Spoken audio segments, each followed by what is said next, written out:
Hello, welcome back to another Sunday morning live stream. How's everyone doing today? Let's see, we got signups here, The Youth Worship, Explosion, Veil, Yotam. What else? We got Airfinder, Charm Tiger. Got a pretty packed house already. Maryland's here, welcome. Spiral Out, No Man is an Island. Mark's here. Dude, this is just rolling in like crazy. All right. I'm excited for today. We had a couple of last minute requests come in, so we actually hit an 11 track length. We were only looking at 9 songs previously. I didn't know what we were going to do after that. Maybe take a couple of live requests. I always feel it's kind of, it turns into a lottery when there's only like one slot for a live request. I don't know. I prefer if I could get a whole stream of it. The snowed in edition. Y'all are seeing snow? Because down here in Florida, last week we were hitting lows of like high 30s, low 40s. It was a chilly week. And I see everybody else in the US is dealing with this this storm. A lot of Midwest, middle up on the East Coast even, stuff like Virginia's getting hit with this. Dude, we're having our hottest week. It's like 80 degrees down here. It is toasty. I would love for us to go back to last week's temperature. So sunny and 20°C. What is what is it right now? So it's 76 down here in Fahrenheit. See what that ends up. 80 degrees is pretty good. I think it's a bit warm, but yeah, I mean, it's not bad. So 25 Celsius, 24 and a half. It's toasty. I had my window open for like a week straight, and now I don't do that. This place would get so warm. Please use Freedom units. Idaho had 0 snow this year. That's kind of crazy. Doesn't Idaho usually have snow?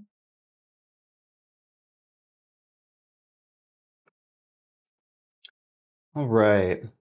You have Cyberpunk running to keep your warm room with RTX enabled at 4K, right? 3 frames a second, but certainly pushing your system to the limits. Yeah, 23 Fahrenheit, dude. That's pretty chilly. For the rest of y'all, that's -5 Celsius. That's definitely chilly. Insulation sucks. I lived in a place like that. When it was hot outside, it was hotter inside. When it was cold outside, it was colder inside. That was a good, I guess, 8 years of my life or so.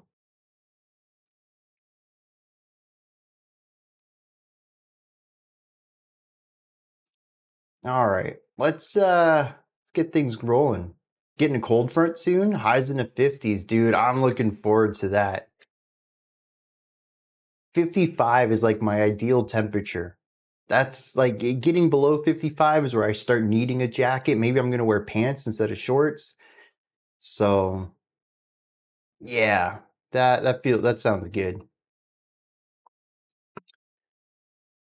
We got a high in the low 40s next. That's crazy. So your low is gonna be below freezing easily. 10s maybe? Brian wants to move to Greenland. That might be a little cold for me. Just a little. All right. We got some blood sports coming in to start today off with. Not just one, but many blood sports. Get that free 100K? They does Greenland have a thing going on there where they're trying to get people to emigrate over there? What Kelvin is that? Vale, you want the birthday song? It'd be kind of awkward though. Like if it's a group, that'd be cool, but like it's just me. If only we could do voice chat from everyone. That would be pretty cool. Part of the buy deal, I've not kept up with any of that. Other than the fact I know he wants it.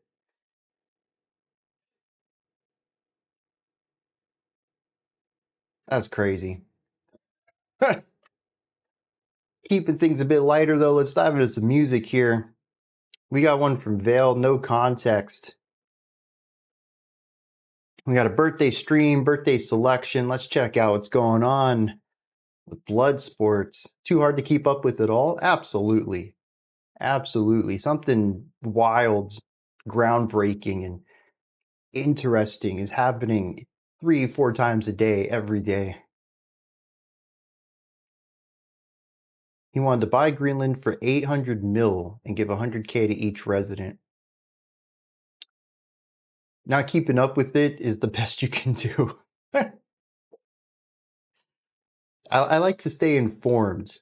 I don't like to stay depressed, if that's the way to put it.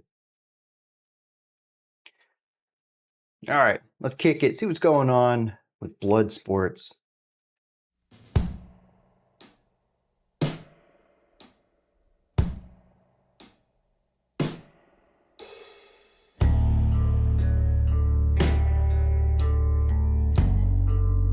At this point, it's either both or neither. I could see that.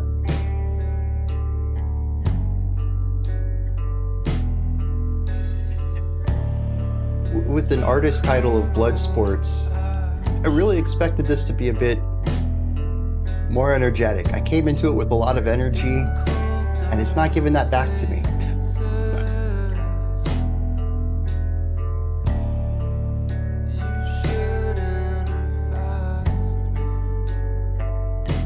Yeah, dude, I feel for you, youth. That's a tough position to be in right now.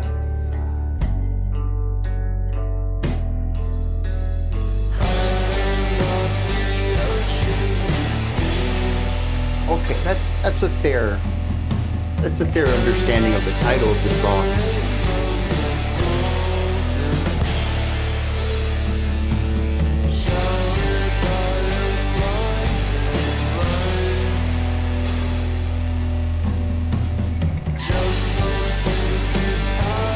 So kind of a grunge gaze thing going on here. Low energy, apathetic, hazy.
Interesting how many people are finding cool music through short form videos that don't even have anything to do with the original track.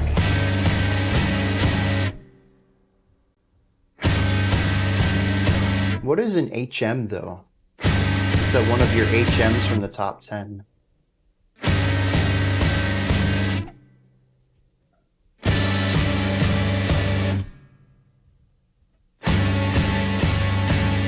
Oh, yeah, that makes sense.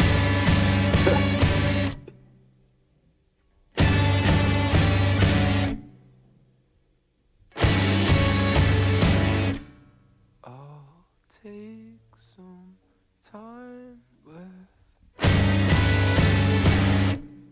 these bouts of rotten coal. If it's all you after, That is a crunchy chord.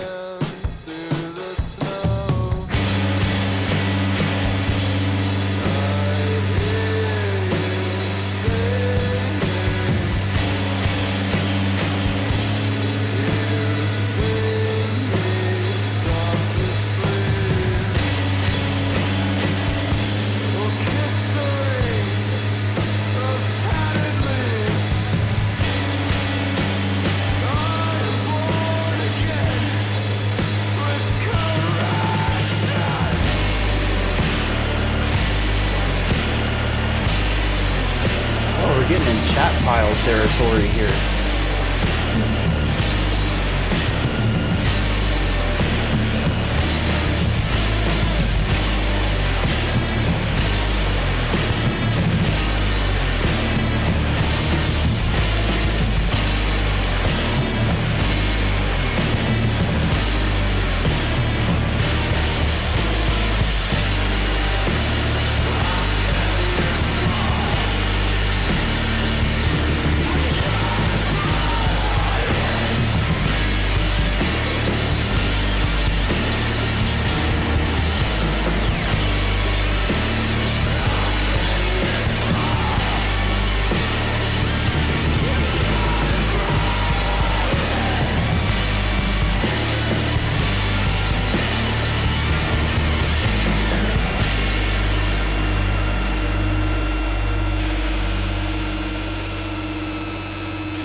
Okay.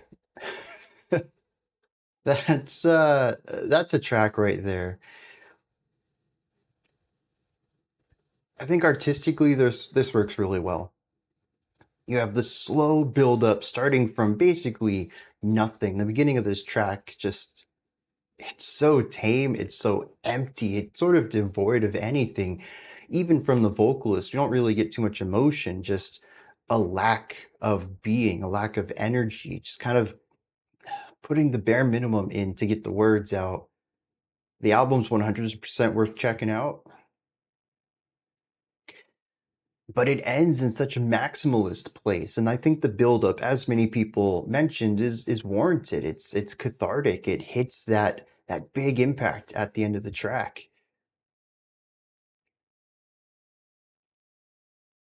So I do think, much like Chat Pile, this is really well done for what it's attempting to explore. This is not for me though. I did like the grungier start. Had a nice post-grunge feel to it. The atmosphere was palpable, a little too minimal for me. I would have wanted a little more, but I was okay with it. If it grew into something I would have enjoyed, but it didn't. This or Cryptopsy, this 100%. Primarily because this is more punk rooted, and so I have more of an affinity towards this type of noise than the aggression of metal that Cryptopsy leans into. You really can't please Brian. But then, it takes it into a very noisy direction that is just it's so uncomfortable. And that's what makes it great art, but it's also what puts it into that realm of stuff I would not want to listen to. I am going to pull it down though. I do like to push myself, and I think this is something that is going to be emotionally evocative. One of those albums that I listen to, enjoy it from an artistic perspective, and never want to listen to again. So, all right. That's a start to the day. What is this Florence thing going on here? Did I miss somebody jumping into the chat? I don't know. I'm so confused. You gonna see Cryptopsy in concert? Dude, that would be a crazy album, a crazy show. It is a crazy album. Uh, oh, I got y'all. I must have missed that. Oh, I see where this works. I gotcha.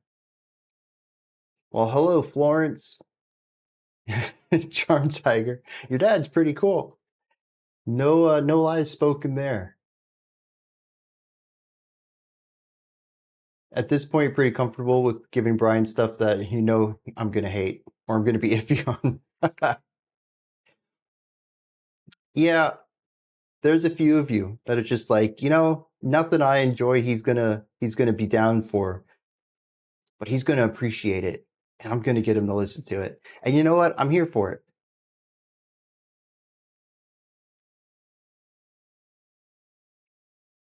All right.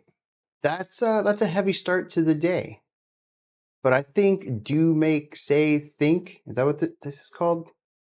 I always forget the words to this artist's name. I think it's a band, but I also think it's one person. So I don't remember.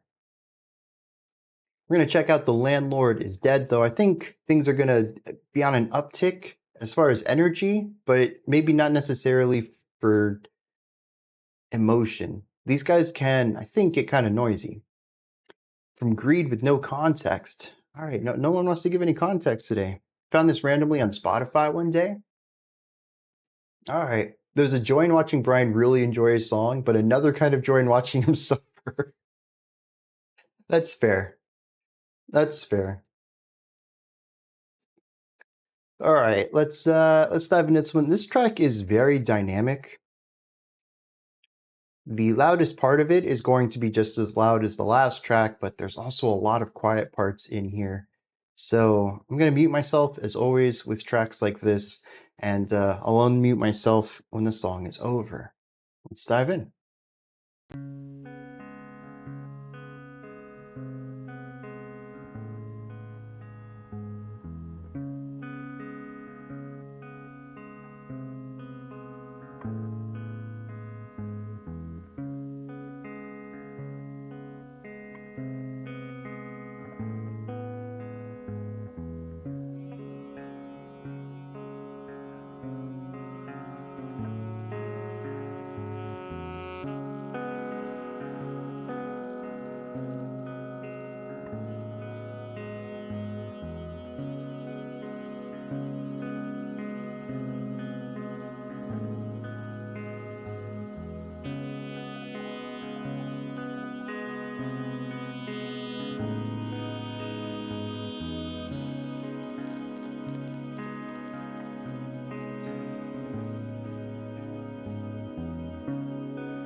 What a what a bizarre ending.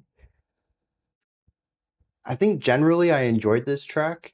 The ostinato that sat underneath everything was repetitive, but they did a lot of cool things on top of it. Rhythmically, we got to see some cool ideas that pushed against the general pulsing of the guitars. So that gave us some nice variation on the rhythmic side. And of course, we moved towards more psychedelic and slightly noisy ideas towards the end of the track. So harmonically, we found some contrast as well. And who was it who brought up the tempo?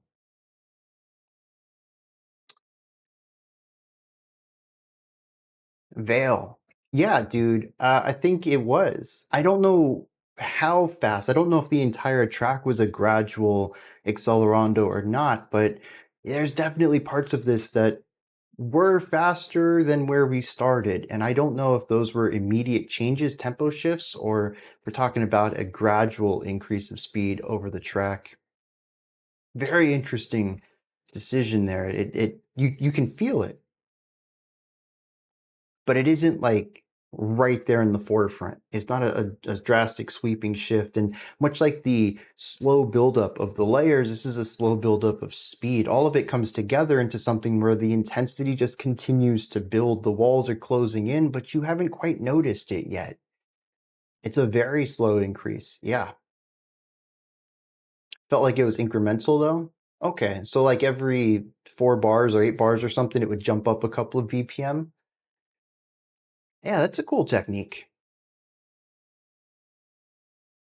To answer your question, Airfiender, I did not notice that from the start. I checked the volume beforehand with the headphones off so I don't spoil the music, and that way all the songs can be at the same level throughout the entire stream.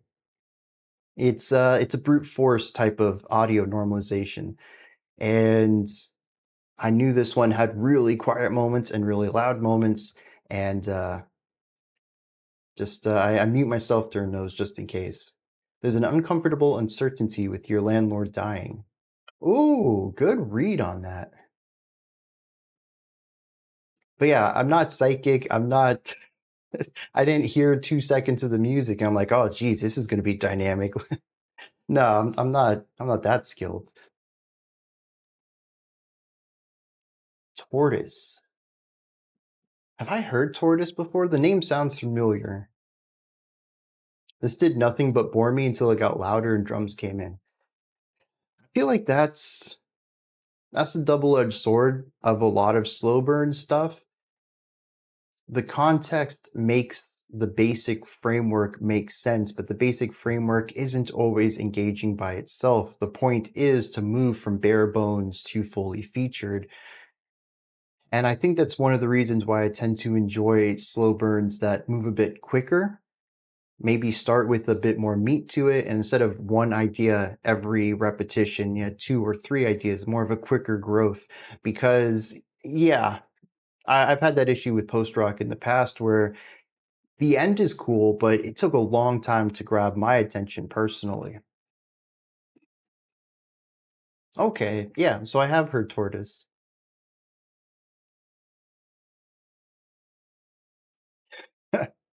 If you gave the landlord 6 months up front in cash and then they die, where does that put you? Do you still have your 6 months? If a new landlord comes in, did you lose 5 months of pay? What kind of contractual obligations go on there if it's an improper passing off of ownership? It's an interesting question that Do Make Say Think has proposed. Hope you kept the receipt. Yeah, that could be a really interesting situation there. And I think once again, that's where I think Spiral Out had mentioned that it creates a very uncomfortable circumstance and uncertainty. Yeah, interesting track. I'm curious what the band makes of this. What is their intent in this track? What are they trying to convey between this title and the music that they've crafted? Next up, we have some Milky Possum. We've had them on the channel before. The Burden of Proof. Yep. You can't prove that you gave your landlord 6 months up front. Did you really do it? This one comes at us from Terraneklo with no context. I see a trend going on here. All right. This is Toho stuff, isn't it? You have context. Hit me with it.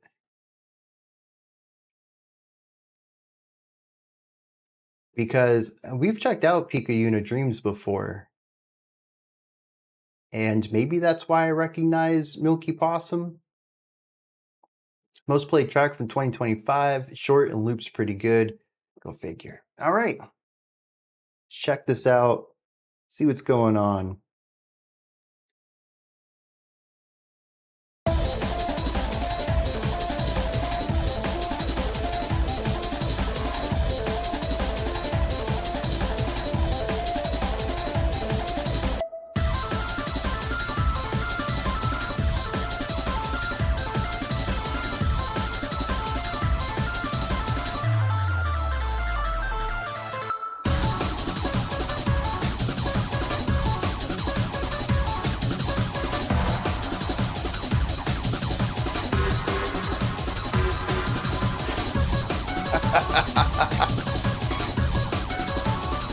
Oh, jeez.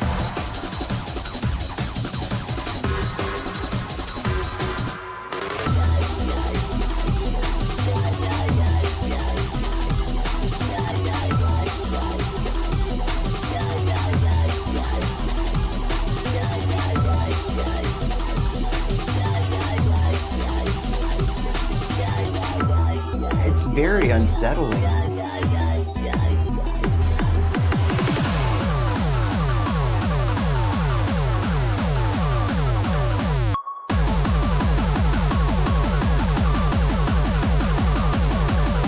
We've checked out something else from this soundtrack, right? That's why I recognize the title, Pika Dreams.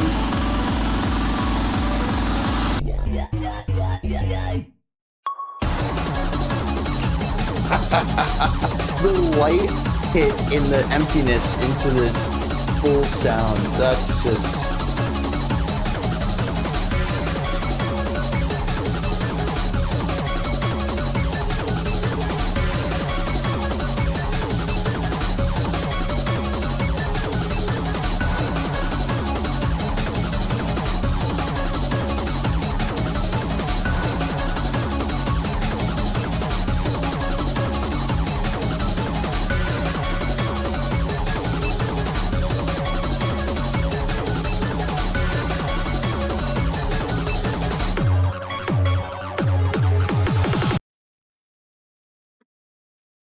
And you said it loops?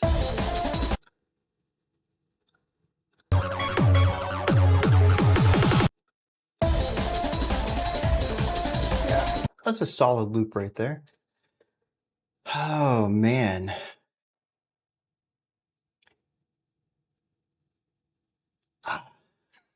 There are so many cool ideas in here. There's almost some comical ideas. And it's very energetic, forward moving, and then it just gets weird. Which, I mean, look at the album cover. Weird was probably on the table from the start. The game is called Pika Dreams. You can see the spelling right there.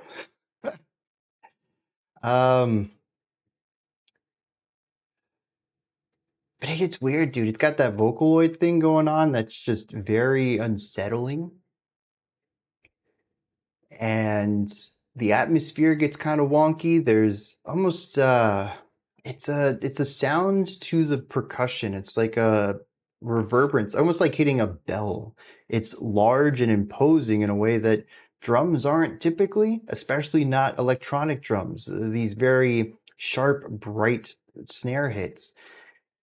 Everything in here sounds cool, but also is just a little uncanny as well, not typically carrying the textures or timbres that these sounds typically do.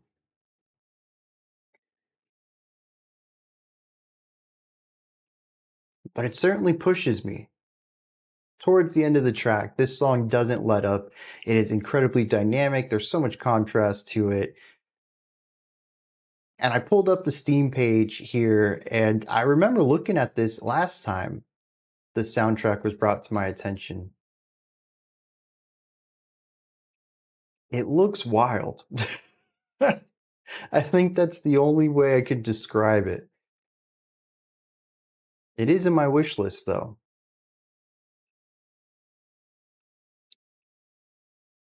So I must have been intrigued last time as well.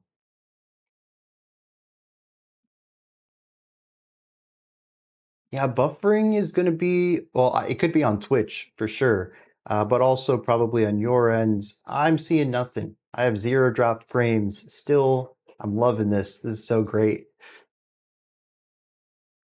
All right, submarines in space. Interesting. The boss is submarine themed, huh? All right.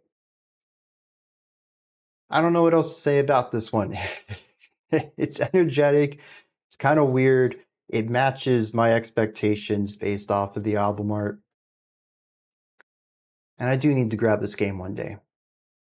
Next up, we have Hikari Shiina. That is a very purpley album art. Kind of enjoying the color composition there. The track is called Dalira from Gakyu with no context. One of the other bosses is a biker in space. Are they also a mouse? Did they come from Mars? Does anyone else get that reference? I feel like this was a niche thing from my childhood. All right. Get this set up. All right, let's dive into this one. See what Hikari Shiina is bringing to the table.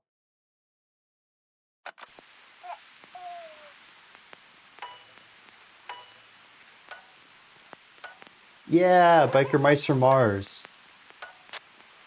That was a wild show.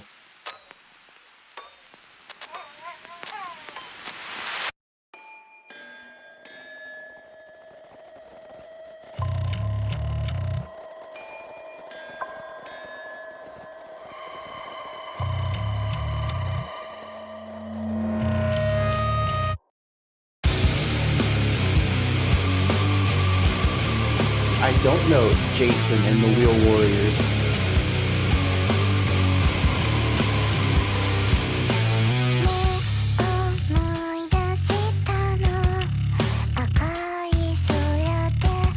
Is that Vocaloid?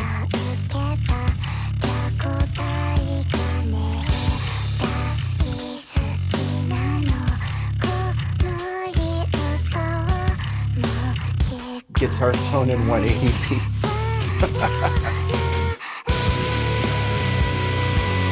It's not Vocaloid?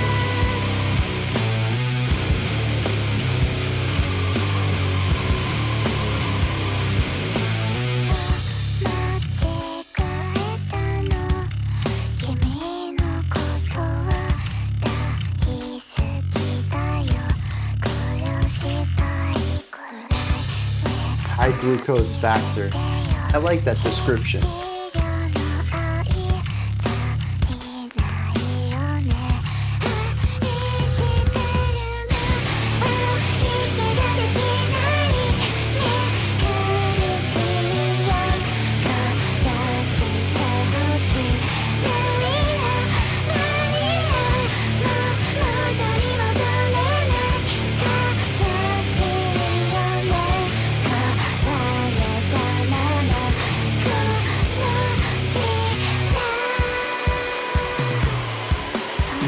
I don't know where I sit on this yet.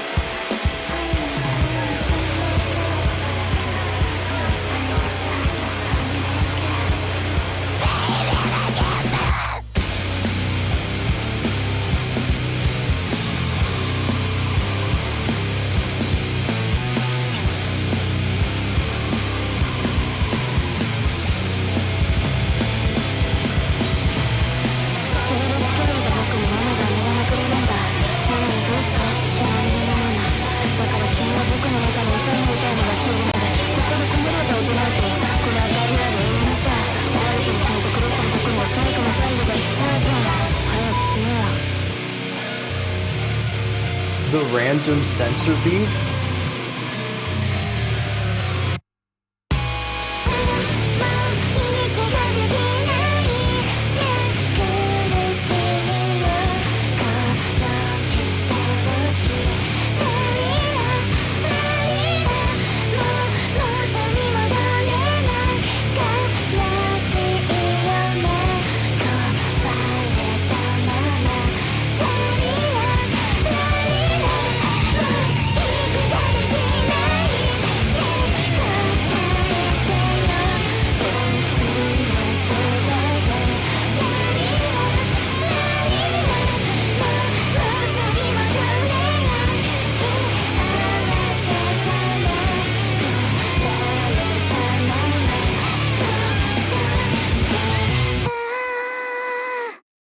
That guitar in the background was pretty cool. Yeah, I still don't know. Yeah, the guitar's just doing its own thing back there. She doesn't want to go to bed alone now. Yeah, I think y'all nailed it. The bass, I mean, the eeriness is on point. The bass is on point too, though. Right from the start, it had a really cool bass sound, and it just continued to grow. I mean, this is new metal and solid bass tones pretty much go hand in hand. She left the song back. Not enjoying the stream, huh? um, and you know, I like new metal. I like most of this song. It has some interesting transitions, but I think I could get over them for the general atmosphere of it. It's the vocals that I don't know, dude. I don't know. There's something about the vocals that just not my deal.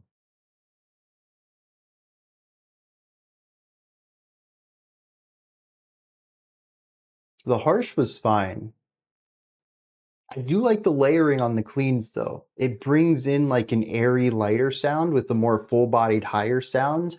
So you kind of get the creepiness of that etherealness while also having some more physicality to it so it can punch through all of the heavy guitar work and drum work that's going on in here. Perv baiting. That's an interesting way to describe it. I don't know if I'm 100% on board with that, but that might be my issue. They sound very young, and it sounds like it's intentionally put on, but that doesn't mean that there's a negative intention for it. Live version has a lot more harsh. I might have to check that out. Started a couple of years after Baby Metal's debut.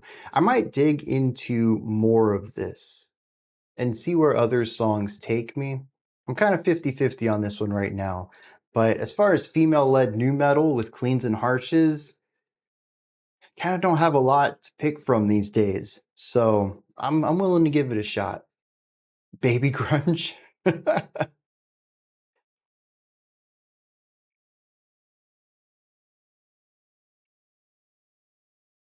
I'm willing to give it a shot though. See what else they've got in store. This song, it's got me intrigued but not interested. Now, speaking of interested, I am kind of interested about this. We've had this group on the channel before. I think we did 2 creator requests for them. And all I can say is the name of the artist. What I find really interesting with this EP is that there's 5 tracks on it, and all of them feature like 2 to 3 other artists each. This has been something that's intrigued me for a while. I haven't had a chance to get to it yet though. This one comes at us from Azathoth, a cinematic experience from a stacked collaboration list of absolute masters of the modern heavycore scene that came out on New Year's Day. This is a continuous mix EP, so just cut the first track when it feels right. There's a vocal line into the next song that I would let finish and then end on. All right. So the entire album just plays all the way through. I'm usually down for that too. All right, let's see, who's the feature list on this one? Glaciers, Destard, and False God. Let's dive into this. See what's going on.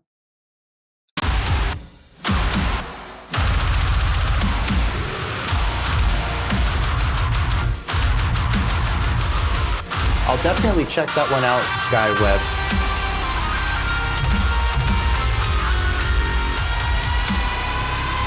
What a way to kick this off.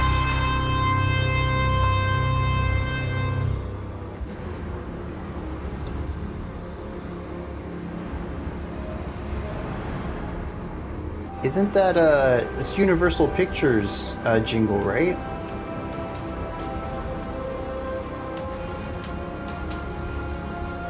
Fox, that's what it was. Yep. So that's interesting because Fox is dead. I don't think anything has that jingle anymore.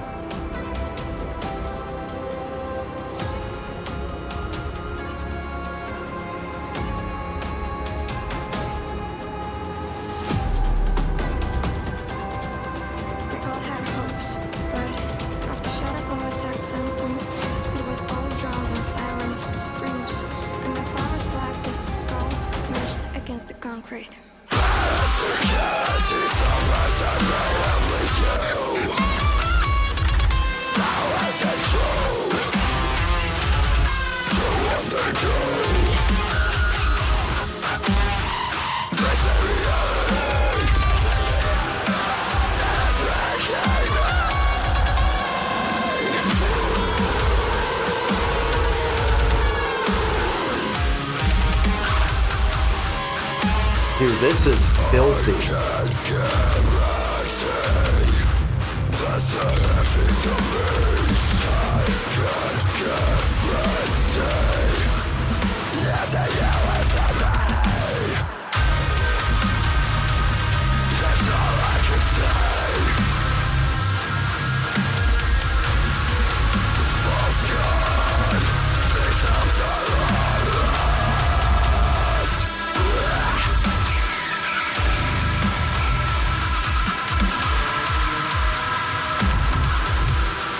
That tense drone going on.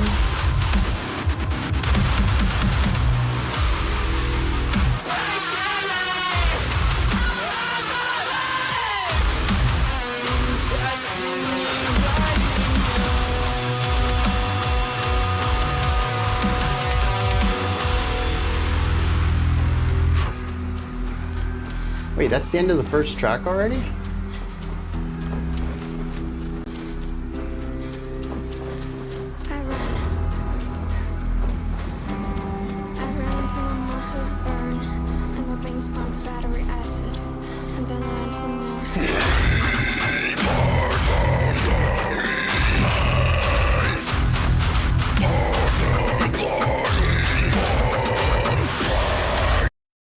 I feel bad stopping this anywhere.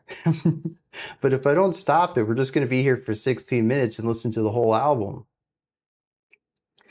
Wow. I also noticed that all of their tracks are the title of the album. So track 1 is These, track 2 is Hopes, track 3 is R.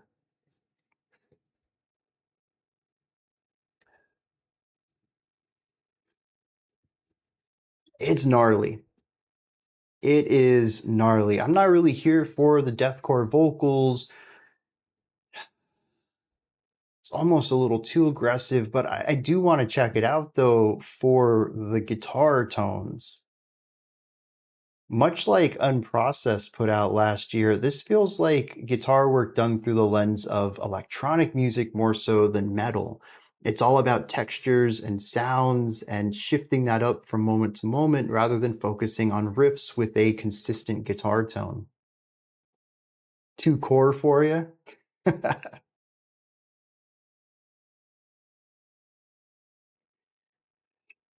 But I do agree that that opening track is a little disjointed. I think it makes sense once we got into the metal section, but the intro felt weird going into it, and it didn't really have a lot, I think, that worked with the second vocalist on it. But I think that's more just, there's a lot going on, and it probably takes a couple listens to get a grip on all of it. So, I'm still interested in it. I still have to check this album out. And it's 16 minutes. I mean, I can listen to that while eating lunch one day. Check out Buried Alive. Yeah, dude, I've heard a couple of tracks. I think we had somebody who was requesting them month after month for live streams, and we got through two or three tracks of theirs, and I'm pretty sure they're in my list of bands that I'm interested in from live stream. Modocs, have I listened to Linkin Park? Yeah. Hybrid Theory, Meteora, Hunting Party, but I've skipped a lot of albums, and aside from listening to their Emptiness Machine single from recent, I haven't checked out anything that they've done with their new singer. The intro seemed like a video game option selection screen background music. I can hear that. Checked out Viljarta, yes. A lot, actually, I think. Where is my YouTube? How about Slipknot or Korn? And you don't like their new music? Yeah, I've listened to Iowa and whatever the first one was, Volume 3, Volume 4 for Slipknot. Korn, original Life is Peachy, See You on the Other Side, maybe. Then I kind of lost them. I think I checked out Korn 3 a couple years ago when that came out, but not 100% certain that actually happened. Apparently, I've only heard one Viljarta song, though, all the way back in 2020. That can't be right. Maybe we've had him on live stream before. Did I like Iowa? Iowa's a classic, dude. Iowa's a classic. Issues. Have I heard Issues? Mastodon and Thousands of Evil. I still haven't listened to a lot of Mastodon. Only the few tracks y'all have shown me. They haven't really grabbed me for one reason or another. Chevelle. Dude, Chevelle's a band I've always wanted to get into because I love their singles, but I never have. Send the Pain Below is probably one of my top like hard rock songs ever, though, and I don't know why I've never listened to them past that. Oh, Mastodon is an album by Phil Jones. I gotcha. I'm so used to reading, auto-correcting typos in my mind that I read it as a typo. See, there's one that I've never really been a fan of. I've never listened to Issues. Falling Away from Me, of course, I've heard, but none of these other titles sound familiar to me. Hmm.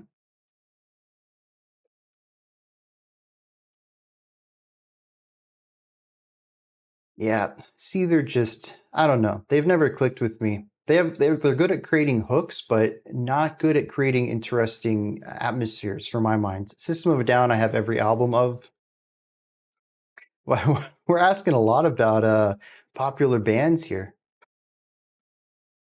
That I think I gave all the context the thoughts that I had. For all I could say is I'm really interested. They have 3 features on this track, though. I only heard 2 vocalists, so was the third feature an instrumentalist? I don't know who they are.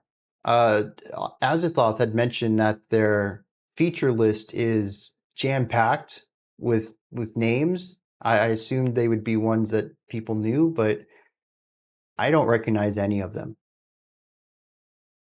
So I'm kind of curious about that.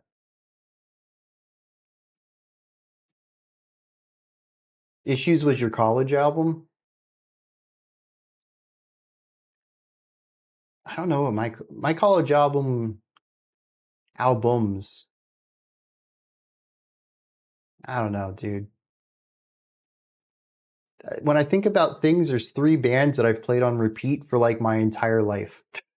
And that's probably what makes up most of my formative years and college years. That's My Chemical Romance, The Used, and Human Abstract. Michael Bolton. No. I don't know if that's the answer you were expecting. I know his big hits, but I've never listened to an album from him. Kenny G.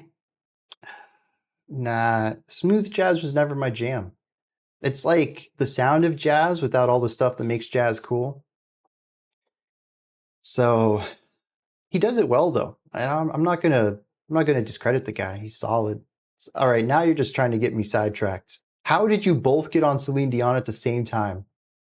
Seriously? Y'all are on the same wavelength. What? It's such a weird thing to both have on your mind at the same time. Jeez. Kenny G plays guest on Imperial Triumphant. Yeah, dude. I saw that. That was like 2 years ago or something. Maybe last year. Time's weird lately. But I remember that. And isn't it because Kenny G's son, grandson, I don't know, someone in his family plays with Imperial Triumphant, right?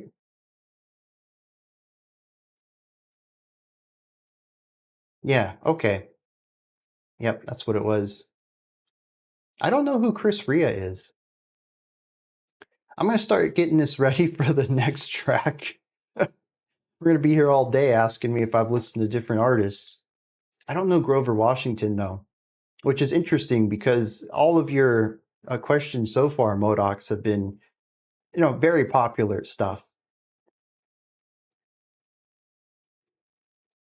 All right. Driving Home for Christmas? Is that Chris Ria?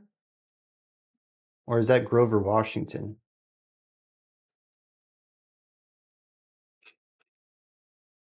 Scapegoat? Nah, you're getting into some lesser known stuff here. That's Ria. Okay. Yeah, I don't think I've heard Driving Home for Christmas. All right. We got some Mogwai here with Helicon 1. Dun, dun, dun, dun, dun. Comments for this one. Hey, we got one from Chris. Can't believe you've never done a Mogwai track. Off we go on an adventure of Sonic Wonder. Oh, off we go on an adventure of Sonic Wonder. I thought he was going to say it was off of this album. And I was like, that's a really long album title. I think we have done Mogwai, but it's been live stream stuff. I don't think we have a proper reaction to them yet. Dalira. That's one I don't know. Yeah, Limp Bizkit, Blink-182.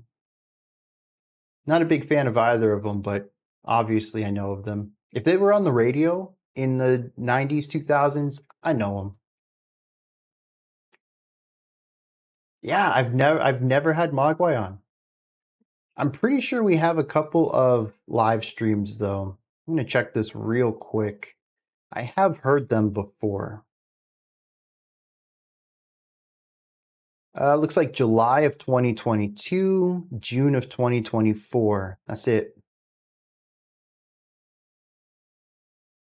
All right, let's kick it then. Every 2 years, although usually it's in the summer, we're getting a winter this time. But every 2 years, I get a Mogwai track on live stream. Let's see, this is good. Let's kick it, see what's going on. We got a music video too.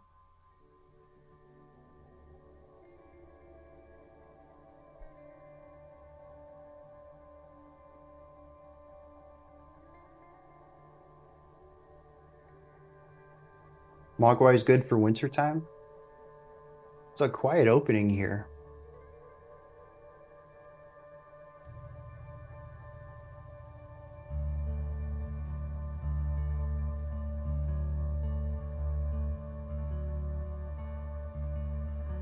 Modocs, is that Baker or Bakar? Either way, I don't think I know of them.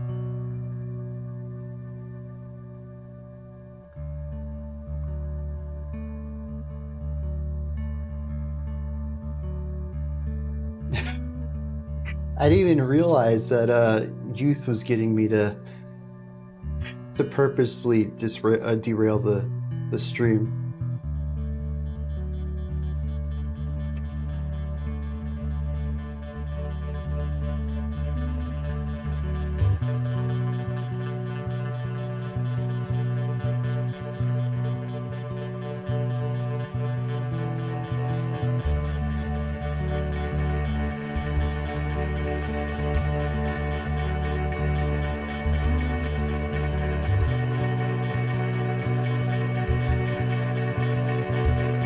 Funny enough, I've only heard their Michael Jackson cover. I don't think I've heard anything else from Alien Ant Farm.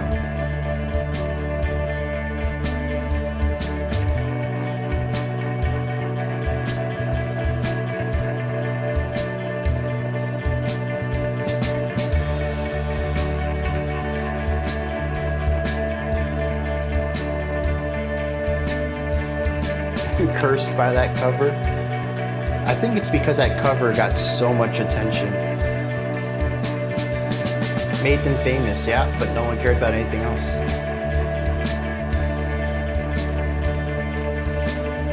Nah, I never listened to any hip hop really until doing this channel.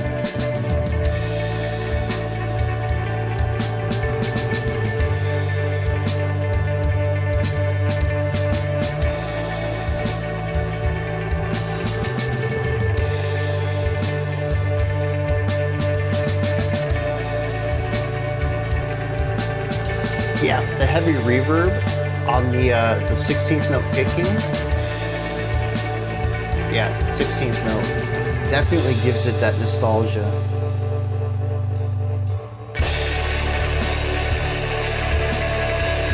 Wow, dude, we don't need to. You can dislike a song. You don't need to say it sucks, though.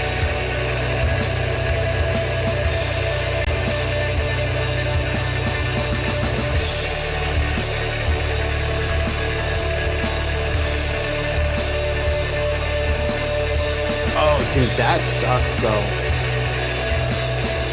We finally break into the mainstream and then we can't capitalize on it.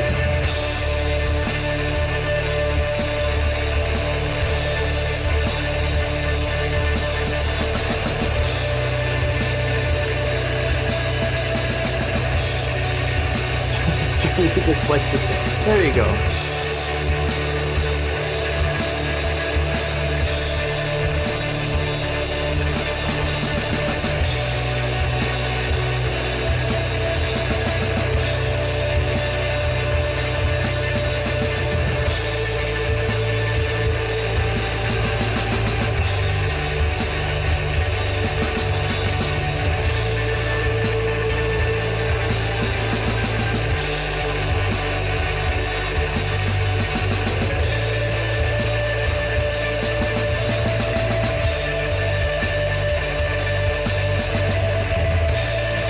What's that?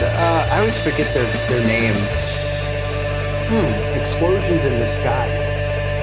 That's what this reminds me of.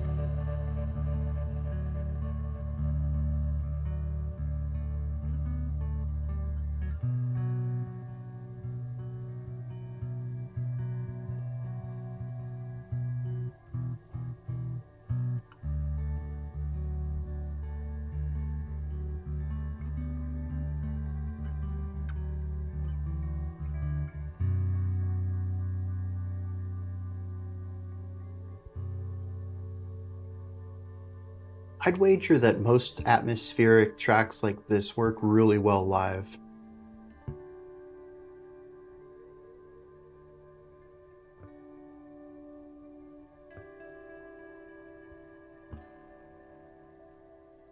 Those little harmonic hits every now and then.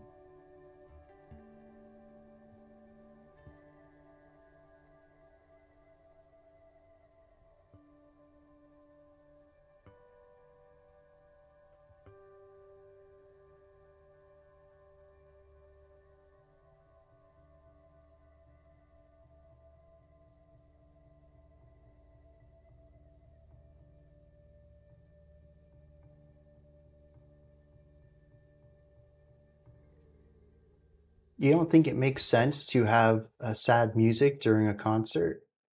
Dude, you have not been to a post-rock concert then. Oh, man. Not every I mean, granted, the concerts I go to, I typically look for something high energy. I'm wanting to jump around and mosh and scream, but I could really understand just a room full of people all feeling the emotion and having that energy go back into the band and then pushing it back out. Like, that would be phenomenal. Mosh in the mosh pit? Where else do you mosh? If you start moshing, you make a mosh pit. So I don't think you can mosh anywhere else by definition. You think it's happy, but happy sad. Yeah, it's I would put it as bittersweet. It definitely carries the general feeling of nostalgia of remembering the good times, but also how distant they are, or how maybe today's times aren't as happy, and it's a clashing of the positivity of the past with the inability to return to that. So, time to see Cryptopsy live. I am not seeing Cryptopsy live. That would not be a good time. Have I heard Papa Roach? Of course, dude. Love, Hate, Tragedy. I probably have that album somewhere around here. Dun, dun, dun, dun, dun. Oh, okay. What's in the old album bin here?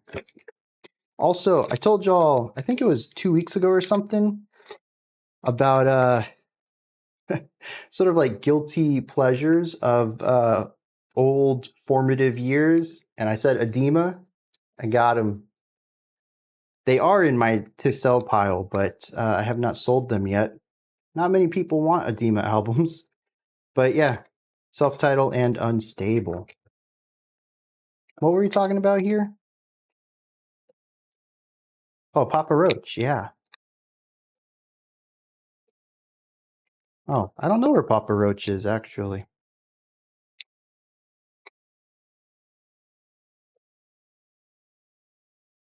Talking about System of a Down though. Got these. Although I don't know where Hypnotize and Mesmerize are. I don't know why they're not here with these over here. Also, I have an old school floppy of Wolfenstein 3D. I don't know what to do with that. The really big floppy disk too. Lots of cool things in the box. Are POD popular? I actually saw POD live. Really great live.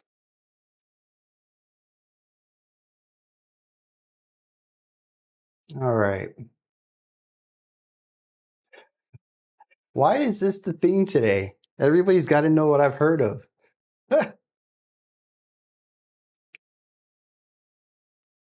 All right. You got to run away from mosh pits. You don't weigh anything and therefore just being thrown around. I can understand that. I don't think it's as bad in the pit if you want to be there and you're ready for it all. But I mean, if you're on the wall of the pit, yeah, you can't be a small person. You gotta have some weight to you or some height or something. Because it sucks.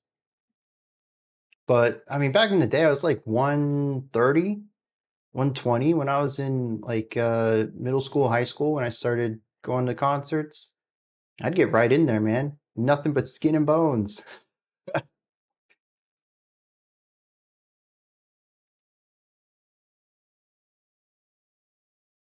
Yeah, dude, it can hurt 100%.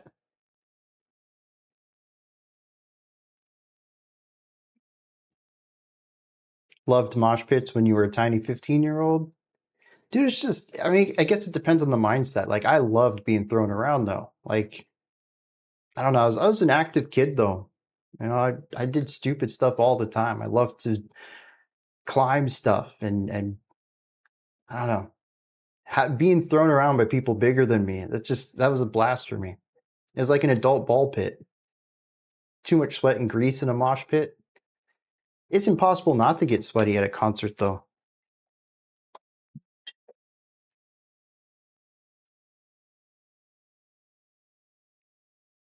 Yeah, dude. Once hardcore stuff got in and people were doing like karate chops and kicks and talking about doing flying kicks off the stage, I don't know. I get away from that. You're looking to hurt people at that point. It's just stupid. Dancing in circle pits is great though. Coming back to this track, I got sidetracked. Stop doing this to me. Stop, stop getting me sidetracked. This was some solid post rock. Not necessarily, I think, my favorite post rock track I've heard, but it's a nice atmosphere that they explore. It doesn't quite grab me by the end. If I mosh right now, I'm going through a wall. There is nothing around me that I can bounce off of. It's just going to be me going, like, that's not entertaining. Nah, stage diving ain't cool either. I love the textures on this, though. I love the general emotive feeling. I just wish it had done something else, evolved a little more. It found an expansion of the base, but didn't transform it into something that would make the ending feel just, or make the time it took to get to the ending feel justified. So I think that's where I sit with it. Really well done atmosphere, but compositionally, I could have used just a hair bit more. What makes a track like this better than others in the same style? To me, I think it's about destination. It's about evolution. But the thing is that we've listened to a lot of post-rock tracks where evolution isn't necessarily the name of the game. You get from point A to point B, and it's the journey, not the destination. And sometimes there's just not a lot of growth, but people really love sitting in that atmosphere and having it subtly change over time. So I don't know if it's necessarily better in an objective manner, but for me personally, I prefer for the ending to really hit me, to transform where we have been into something new and to make that journey mean something based on where we get. Which, as I've listened to more and more post-rock and have talked to people about their experiences with it in the comments under those reactions, I find I'm quite a bit in the minority on that. Oh, brass is a good one too. Brass in post-rock works really well. I think this is where groups like Godspeed You, Black Emperor really stand out to me, though, because they grab me emotionally. There's something more about the harmonic density and about the endings to those songs that really hit me in a way that post-rock doesn't always. And the valleys and peaks help too. This was a linear build, which is fine, but I'm more of a roller coaster type of guy. I like to see a lot of growth. Kind of like some of those abstract paintings that don't offer much to really dissect, but somehow a lot of people love them. Yeah, yeah. And that's the awesome subjective element of art. Just because you don't get something out of it doesn't mean someone else won't. Doesn't mean that it's objectively bad or empty or whatever word you'd like to describe it as. It can still be emotionally impactful because a lot of art is what you bring to it. All right. This next one,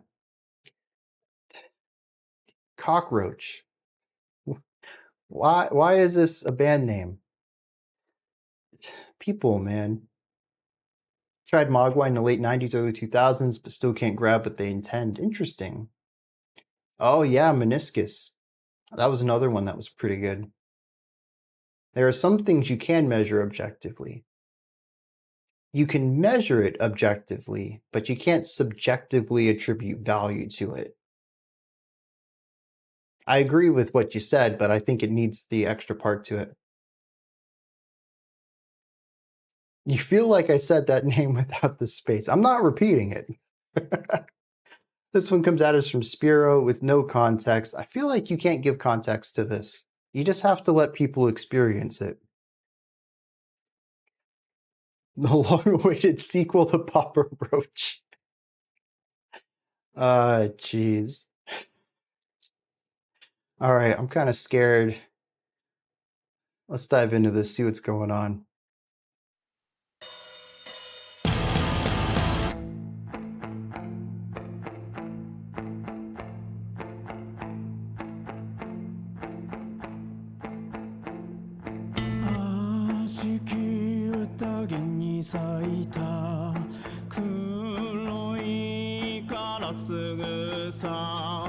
Y'all are going crazy with this. More of a nu metal thing though right here.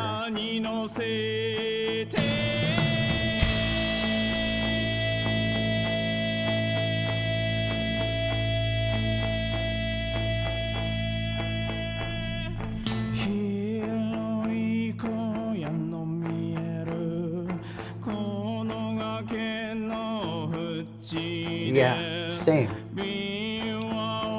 かき鳴らせば琵琶をかき鳴らせば見える Not what I was expecting.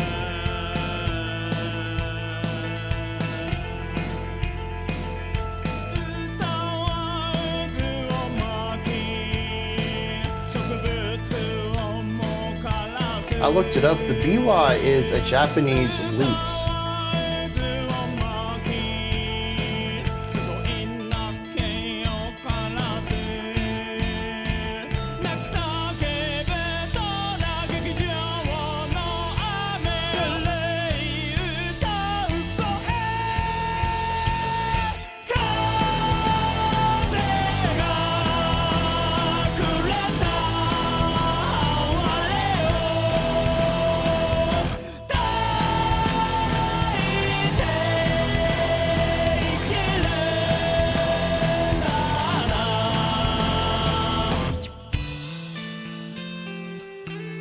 Okay. I think I'd still put them in like the progressive metal realm. And very hard rock influence though. Very fun bass line.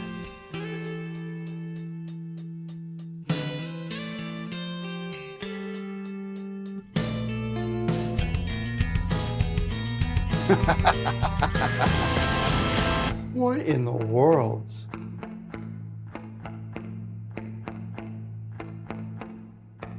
Very percussive, muted guitar.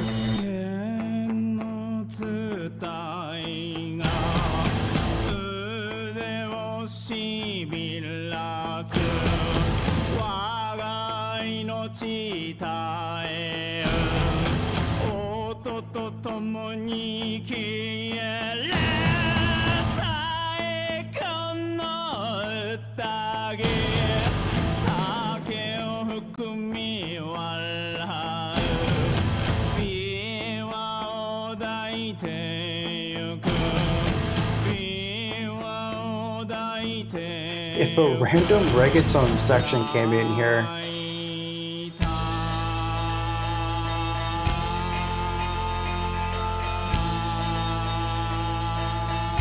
I'm generally on board, but it needs to get somewhere.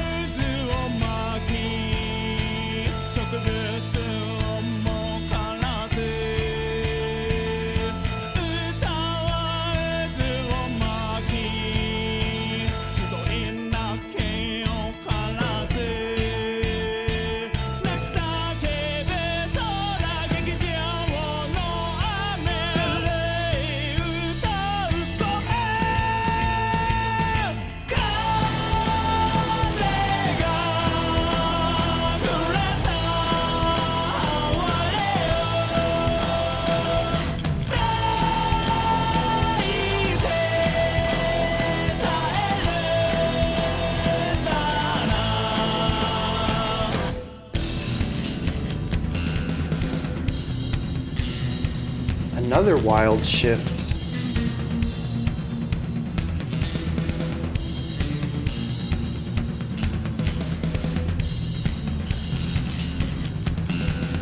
I like how a lot of these sections are bass-led.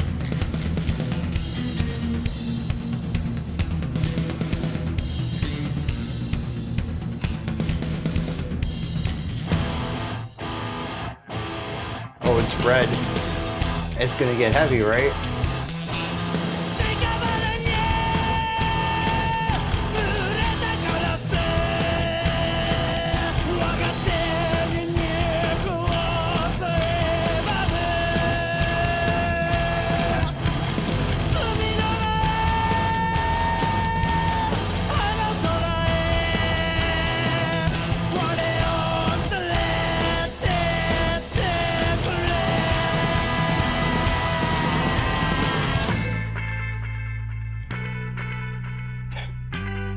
This is all over the place. Okay, okay.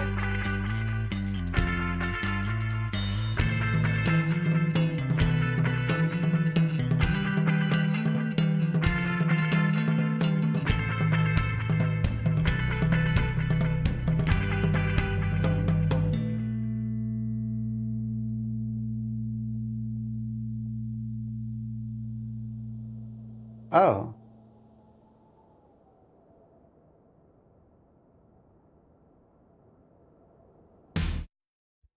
Oh? I was wondering what the drummer was counting because the song was clearly over.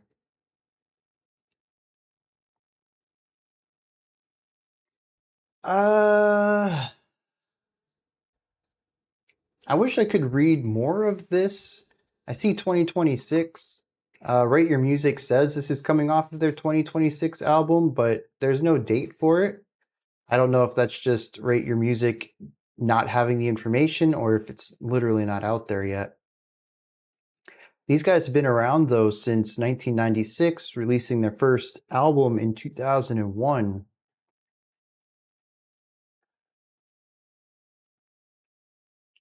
I wonder what their Spotify numbers are. They've only got 5,000 subscribers though.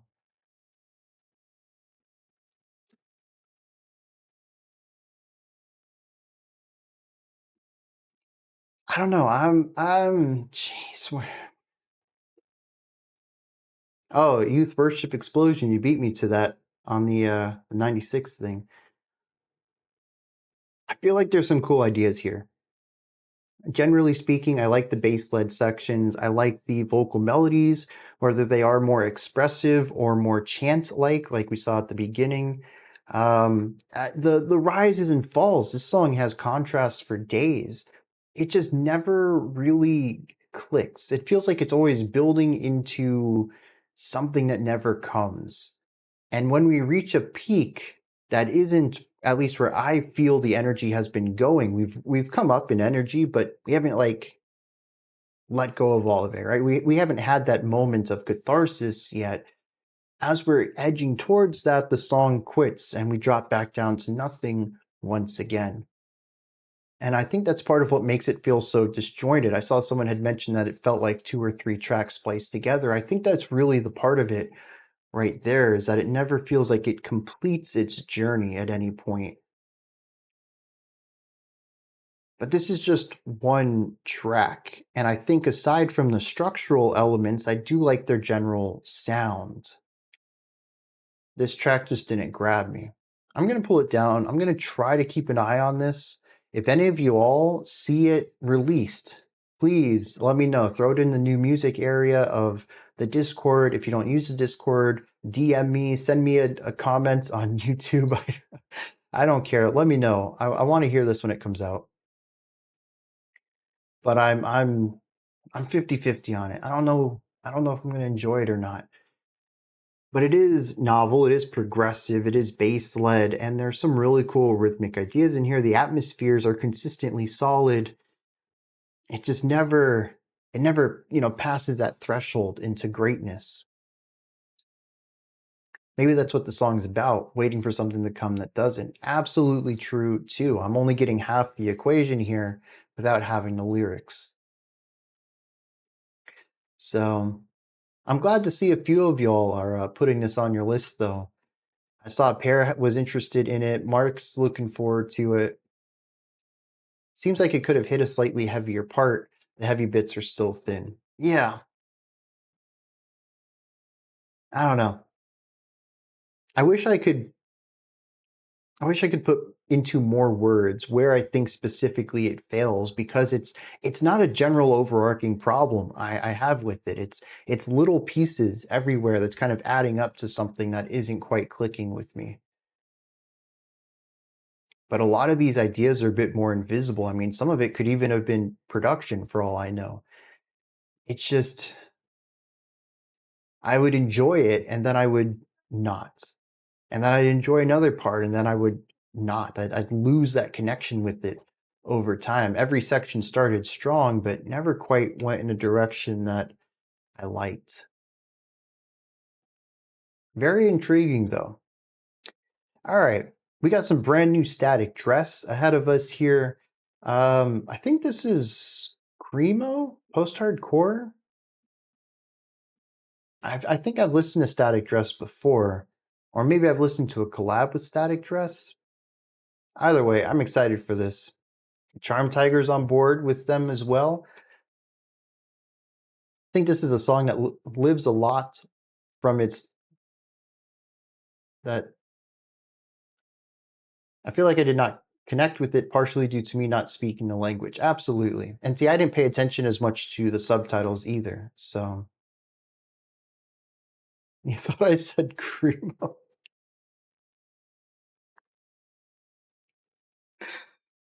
Oh my jeez. This morning's been too much for me, y'all. Between the last band's title, some of y'all's comments. Oh man, it has been a roller coaster of a morning. All right. Static dress, human props. This one comes at us from Magikarp. New static dress feels like it's 2007 again. I'm always down for nostalgic stuff. Let's kick it, see what's going on.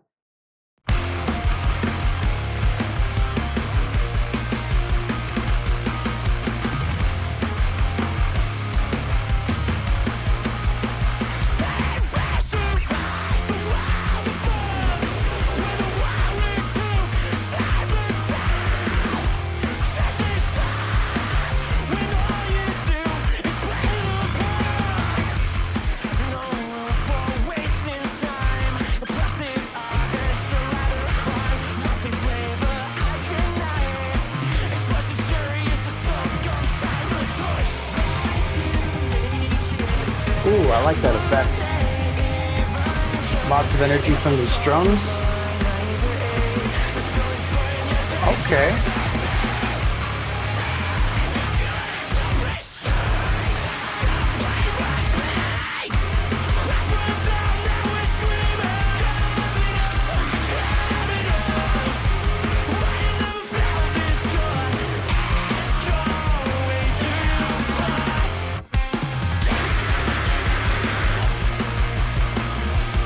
I think for right now, I'm fine with it. If it would have been too bad, I would have kicked him myself.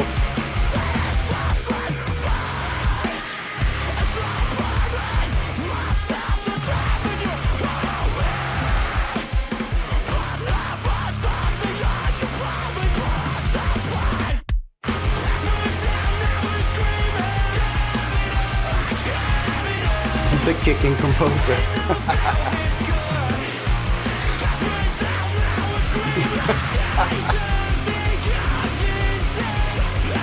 Oh man.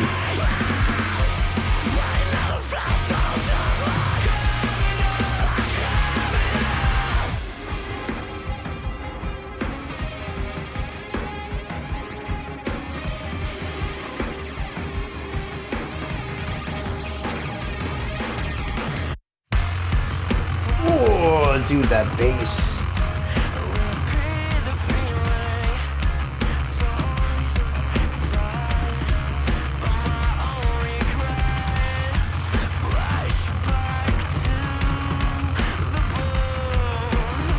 The vocalist is Ollie Appleyard. As far as I know, they've only done vocals for this group.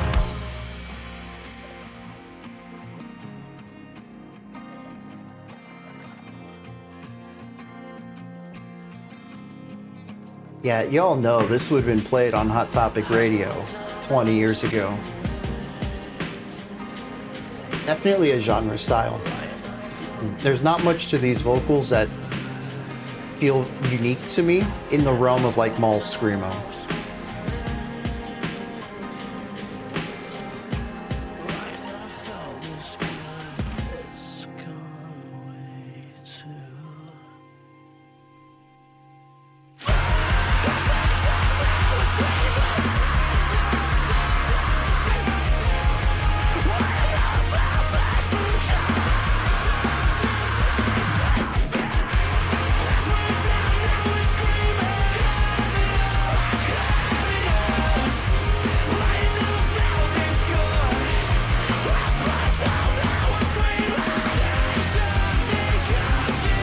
I think you're right.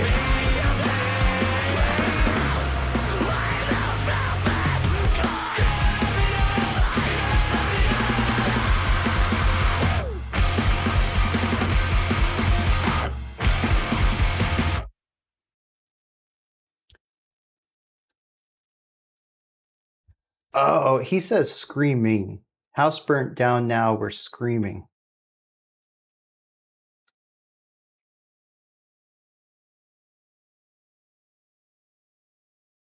Yeah, I dig this though.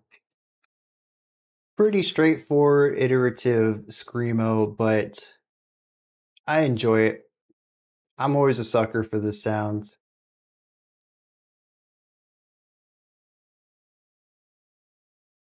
Let's see. Oh, Poppy's got a new one out. Has anyone listened to this new music video? Time will tell. Is it a new track? Poppy's output has been very 50-50 for me. Sometimes really good stuff, sometimes bounces off of me. Pop it on. If we have time, we have 3 more ahead of us. We might have time to do it. It's a short track too. I enjoy this though. It's got the catchy hooks. It's got the gnarly contrast. Lots of bass stuff in here. I mean, the bridge was just a fantastic moment for that. Very standard though. The descending guitar line in the chorus. I feel like I've heard that exact riff, even though I probably haven't. The harmonies, the back and forth on the vocals, like this is very stereotypical screamo music. And it just hits all the right buttons. I absolutely love it. Poppy has a new album coming out. Top tier screamo. Yeah, dude. I can agree with that. It doesn't change anything up too much, but it definitely does everything incredibly well. Ride with Spirit Box. I liked Spirit Box's first couple of EPs. Y'all showed me one way early on. It was a live session. I distinctly remember some cool polyrhythm. I can't remember that track. After that, I went and listened to the Mara Effect, and that clicked with me.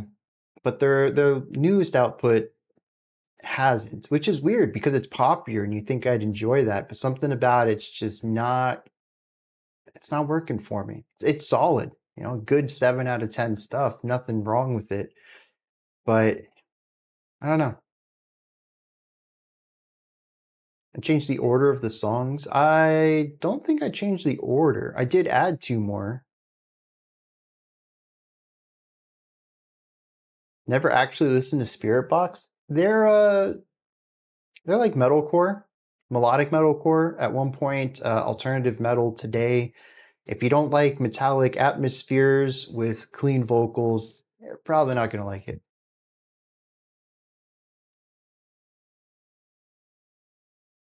Did I? Let's see. Because if I miss something, I don't want to skip anything, especially since this is the last stream of the month. Let's see, bloodsports, do make say think, milky possum, Hikari. All I can say is Mogwai, cockroach, static dress. Yeah, next up should be 1 of 9, and then Krzta and pure blue.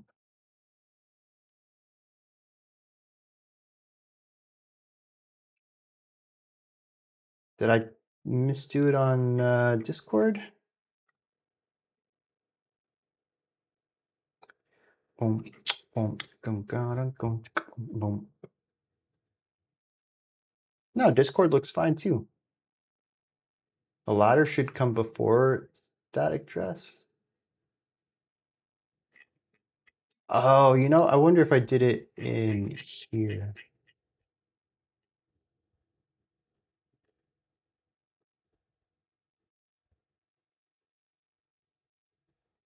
Okay. The schedule in Discord is not up to date, and it is incorrect. 2 of them were pulled from the schedule because they're actually next month requests. So in the stream description on Twitch, and I suppose in the grand scheme of things, it doesn't really matter, but I'm very intrigued about this.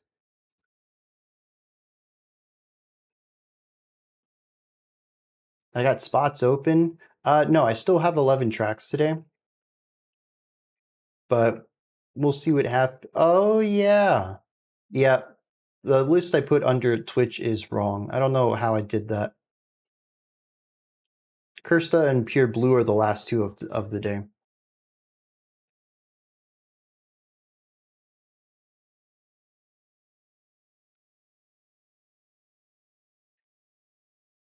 the people jumping the gun on February, I think this was their first month. So it's a bit of a learning curve. It happens. But as usual, after today or after this stream, I'll put up the post on Patreon and the text on Discord and start accepting next month's requests. All right. Sherlock Holmes, you're a genius. Yeah, I greatly enjoyed that track though. And pull that down just so I can, oh, I already did. Just so I can make sure I don't miss it whenever the album comes out. All right, next up we have 1 of 9. Is that a play on 7 of 9?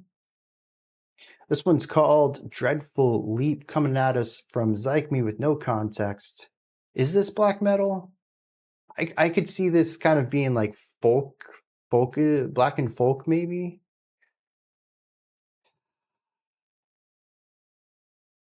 All right. I guess let's dive into it and see what's going on.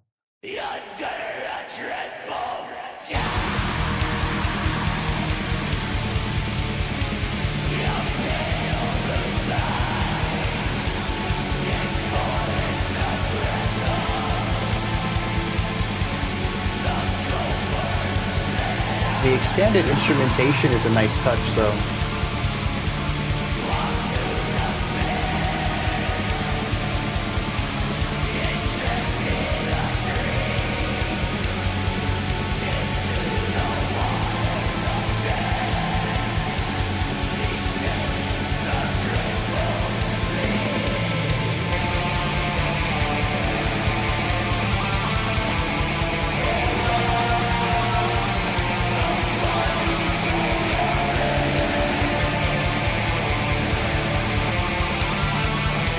A little bit of melody in here.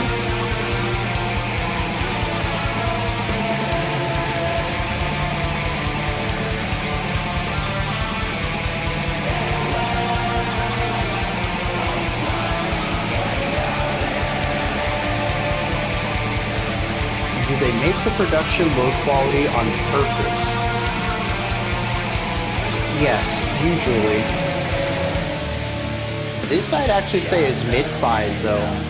It could be a lot worse.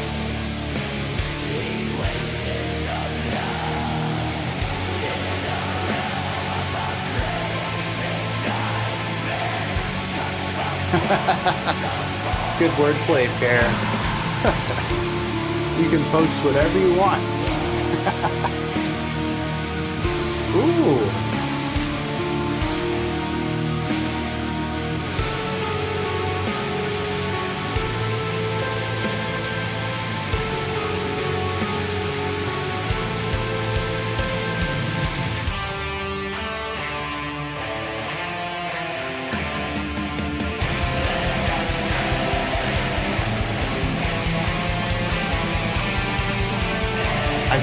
I wonder if that really was a triangle. I think I missed it. Might have just mistook it for the symbol.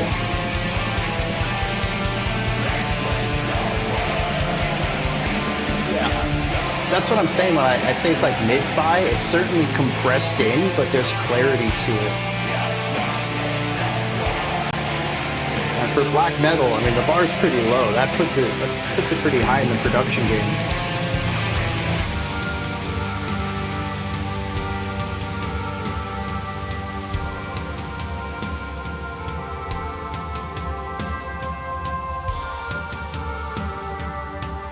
There's that folk element.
suppose the point of the production would be the point of production in any genre, to elevate the emotion of the arts.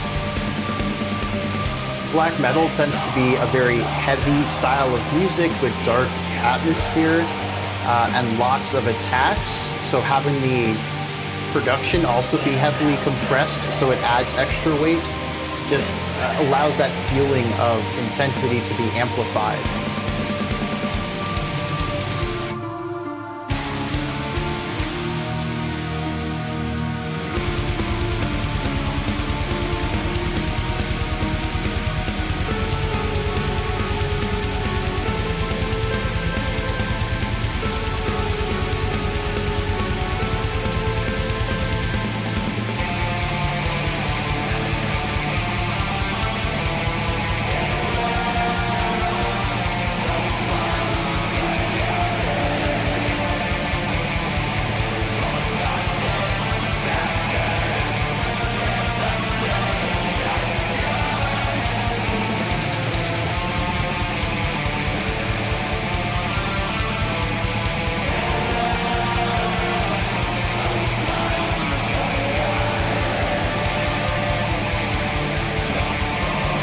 If someone has a track with like lo-fi production, let me know. I'll put it up on the stream real quick for Quarter Cool. I know we've listened to some, I just can't think of any off the top of my head.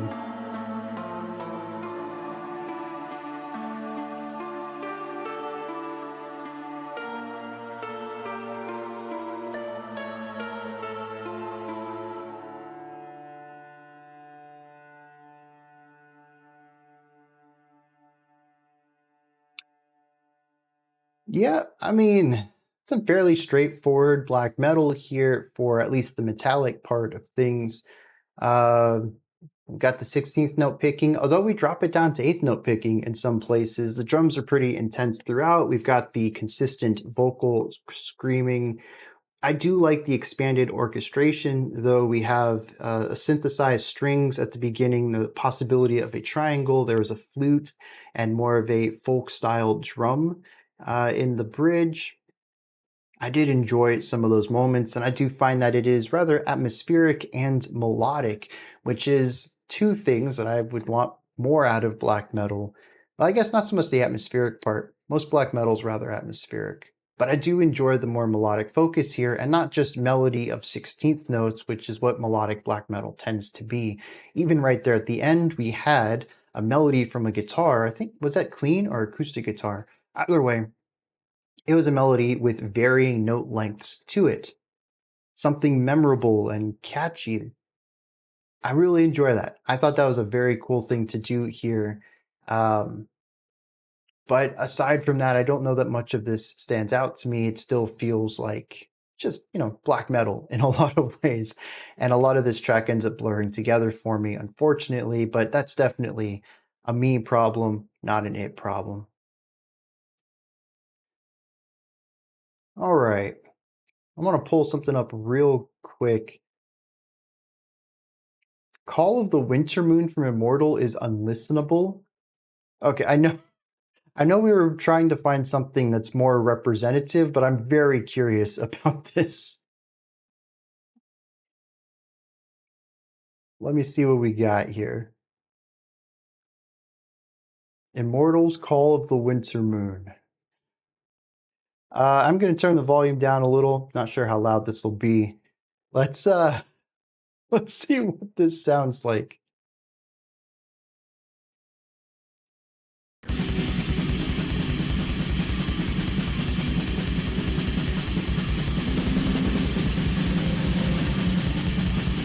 Oh.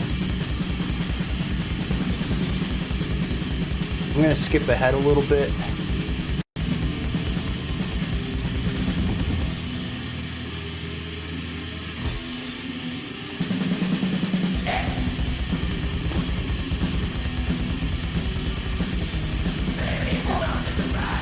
Oh, I was not expecting that.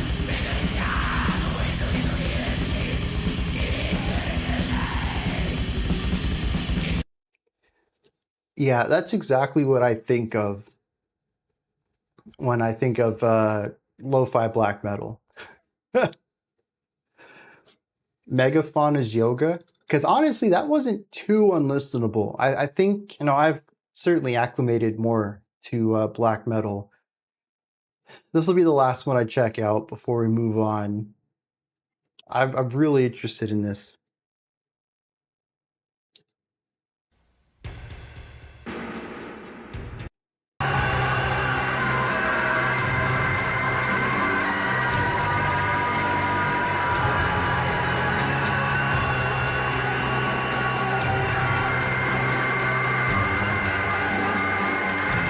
Yeah, that's fairly compressed too.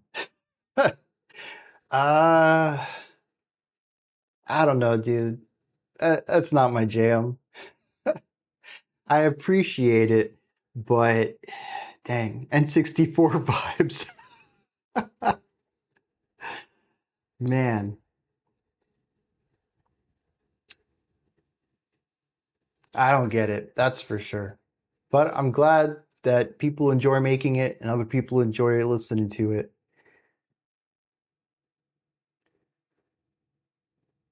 But yeah, so what we just listened to with One of Nine is not too bad. It's pretty clear for what black metal can be. Oh man.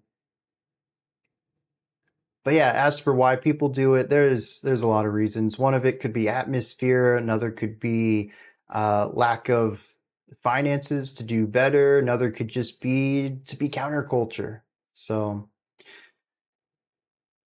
it's not a sound I generally enjoy though.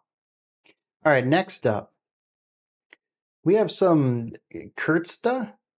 I'm probably not pronouncing that right. The track Masa. Um, I'm getting black metal vibes from this too. Oh no, noisy mathcore sludge. Also, I'm not going to try to pronounce the name of the requester. I'm going to get in contact with them and see if I can get a pronunciation guide for that. One day you want to cry of laughter at growls, listen to Noose by 6 Feet Under. I saw someone else mention 6 Feet Under when we checked out that other song.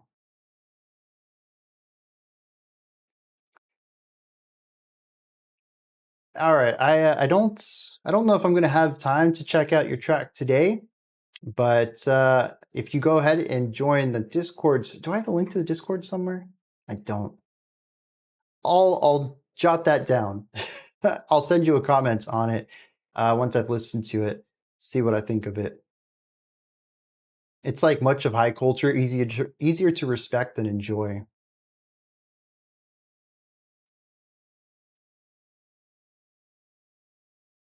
All right, let's nah, he's not a patron, I don't believe. You know, Twitch names and Patreon names can differ, so maybe it's possible. But I do like to check out small artists, even on my own time. So I really don't mind looking into that later. Let's dive into this. See what's going on with this noisy sludge stuff.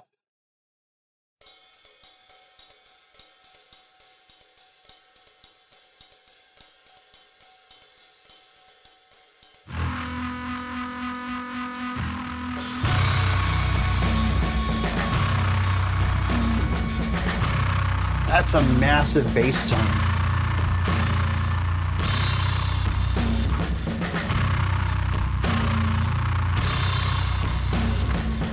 Nasty's a good word for that. Oh, good call on the snare too. That sounds constipated. Why does that accurately describe this?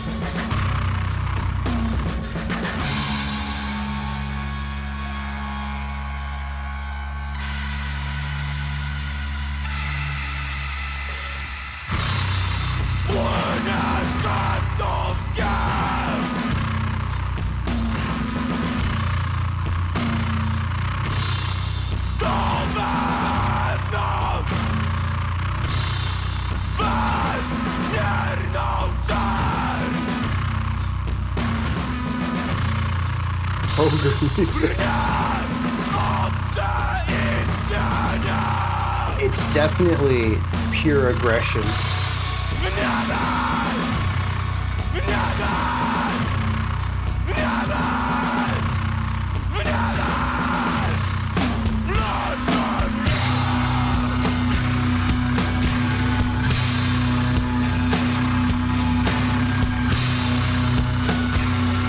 So we're in 3?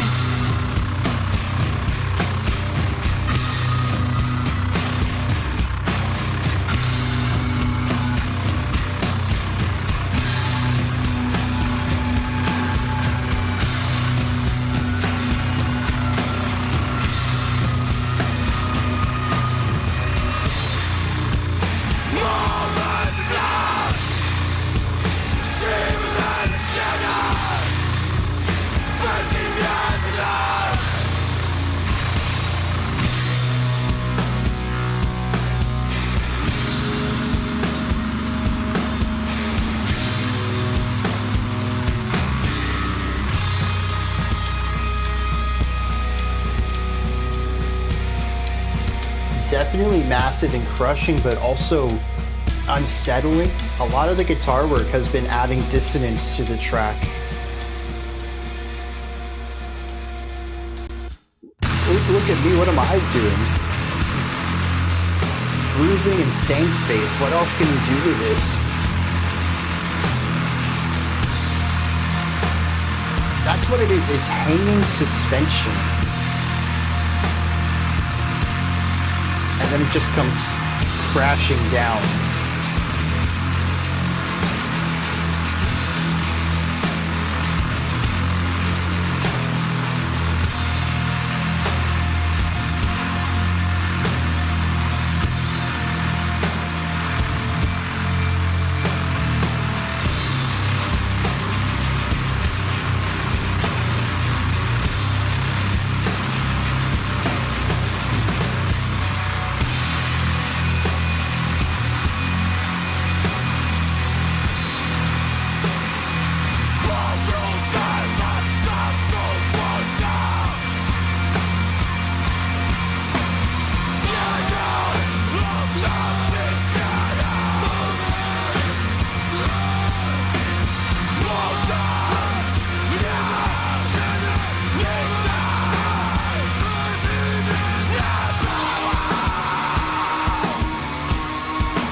Funny enough, I don't think that was a time signature change. We just switched to dotted quarters on the 3, which gives us a 4.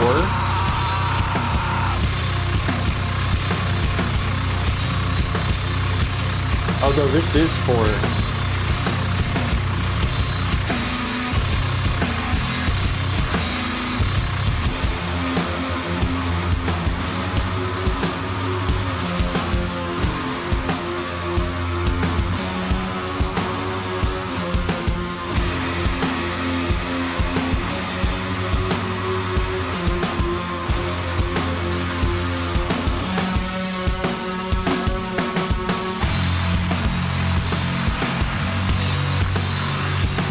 It's so tense.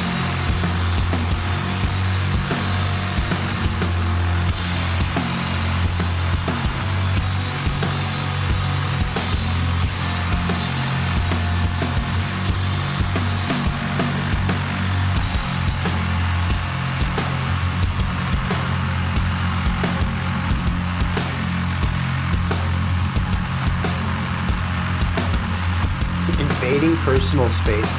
Yeah, I can get behind that.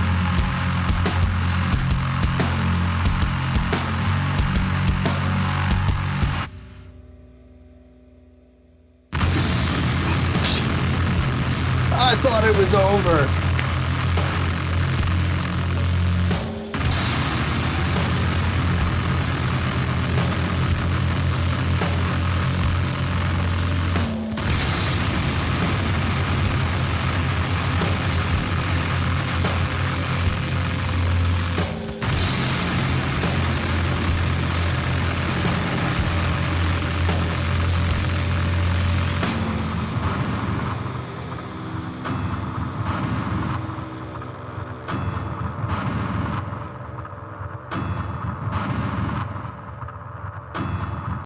Almost chiptune compression there. Dang.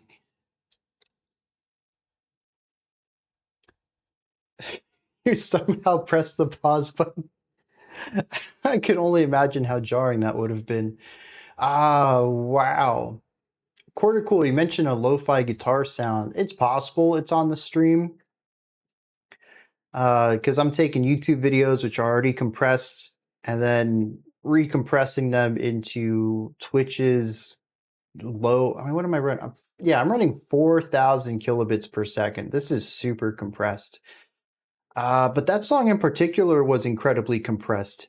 Anyways, everything about it is crunchy. It's distorted. It's overdriven. It's clipping. I mean, Sonic Destruction is the name of the game when it comes to Krzta. So that one's probably in the track actually. Maybe not as intense as you heard it, but it's going to be disgusting. Y'all dropped a lot of good band parallels there. For me, I was thinking of a really heavy Converge mixed with something gnarlier, like kind of bringing Chat Pile back up just because I think that they do the eerie, intense, you're not supposed to be here atmosphere very well, and this leans into that. It is incredibly oppressive, though. A lot of that comes down to the bass just being as large and destructive as it is, but the vocals are shouting at you right into your soul, and the guitars just tension, suspending dissonance, and not providing any relief from it. There's very little moments in here where we have harmonic resolution at all. It's just tension or nothing. And it just creates a track that feels like being in a chasm of destruction, of negativity, of anxiety. Another track that I really appreciate the artistic elements of, but I can't say I enjoyed my time with it. 40-minute album, 7 songs. I'll add it to the list. I don't know why I do this to myself, but I think artistically they're working on something really strong here. And I feel like I should listen to that. Reminds you of the Polish black metal scene a bit? Interesting. Dude, the end was so, I thought it was over. There was a solid like 2-3 beats of silence. I was like, okay, we're done here. And then it came in gnarlier than ever. Just golly. What does that translate to?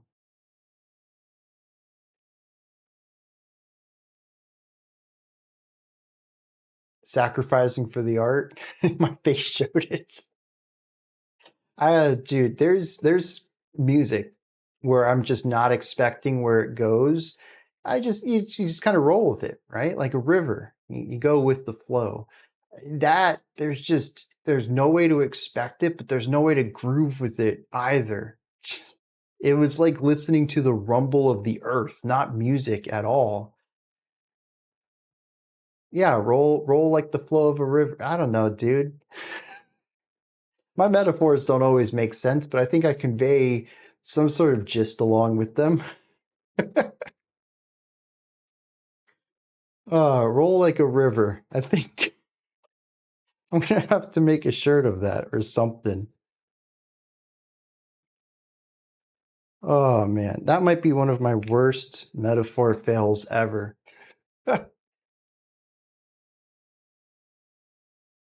Oh, interesting. Yeah, dude, that track was groovy though. And I love the rhythmic shifts. Moving from the 3 into the triplet of the 3, which pushed into 4, and then using that to push into a proper 4/4 feel, that was pretty cool. And the tempo shifting within all that as well. Yeah, that was a genius transition. Absolutely bonkers stuff. They got anything new?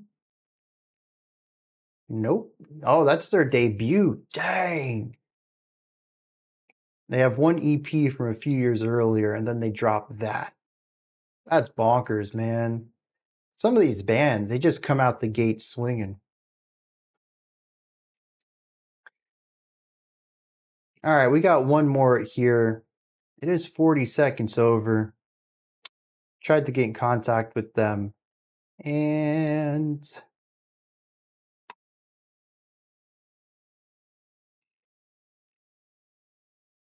still nothing. All right. Well, I guess I'll have to have a talk with them later. We're going to go through with it anyways. And then hopefully this doesn't happen again. This one, 40-second song.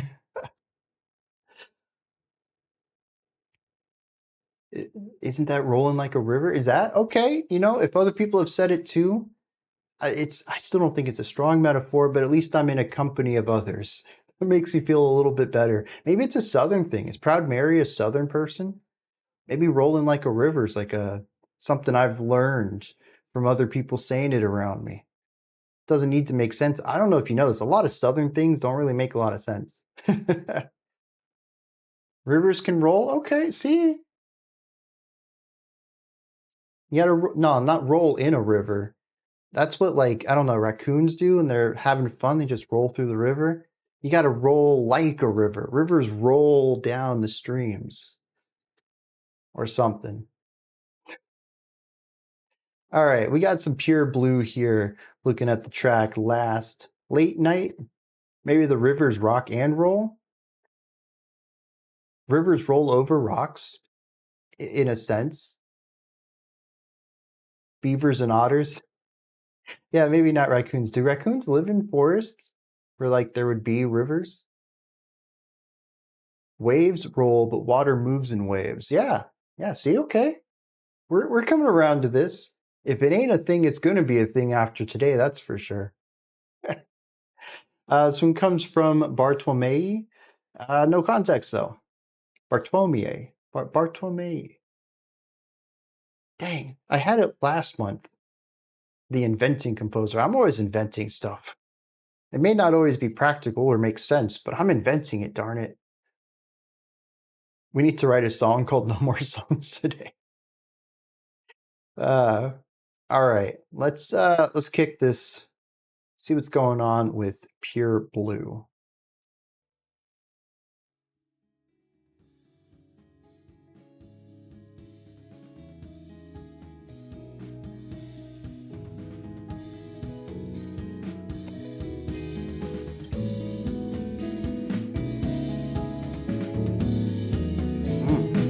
Gorgeous start.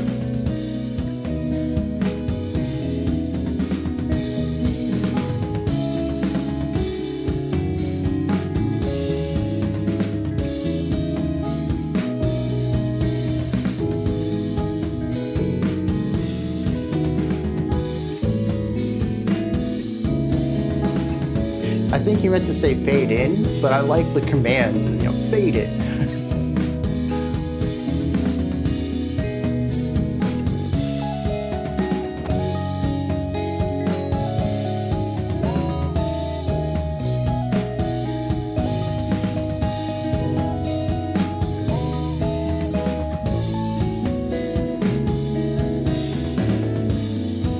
The drummer's putting in a ton of work.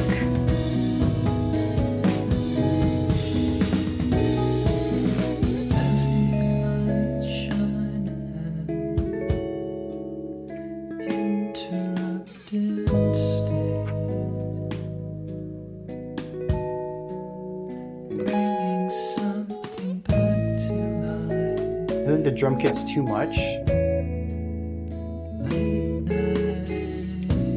I don't know. I didn't have a problem with it.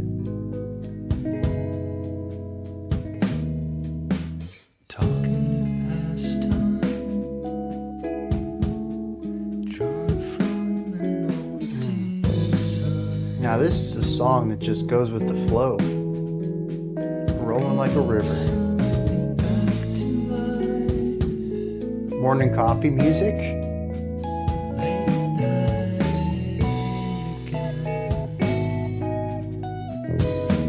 These two parts are wonderful. Counterpoint yet harmonizing.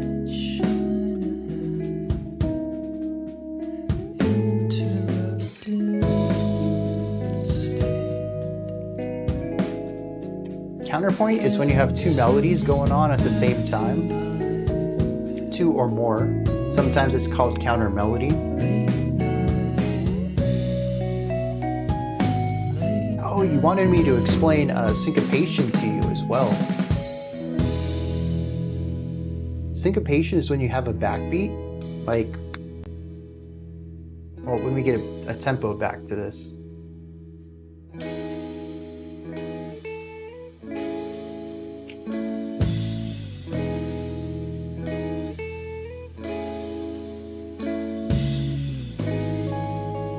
So here's our beats.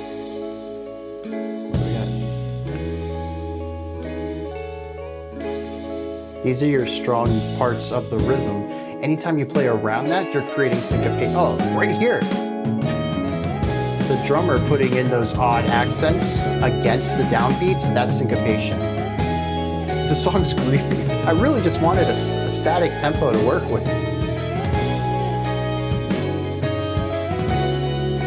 Yeah, so here's our beat.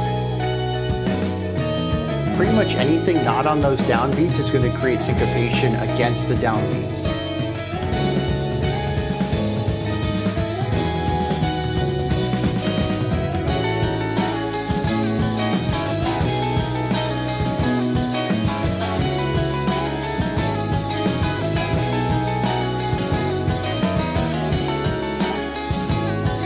In a very oversimplified element, syncopation is going to be any attacks not on the downbeat when the downbeat is present. That's not super correct, but I think it does start to point you in the right direction for it.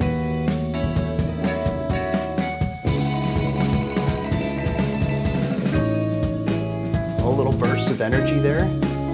What is a downbeat? Oh. When you're counting, 1, 2, 1, 2, 3, 4, 1, 2. Oh, we're in 6 here. 3, 4, 1, 2, 3, 4, 1, 2, 3, 4. Those are your downbeats.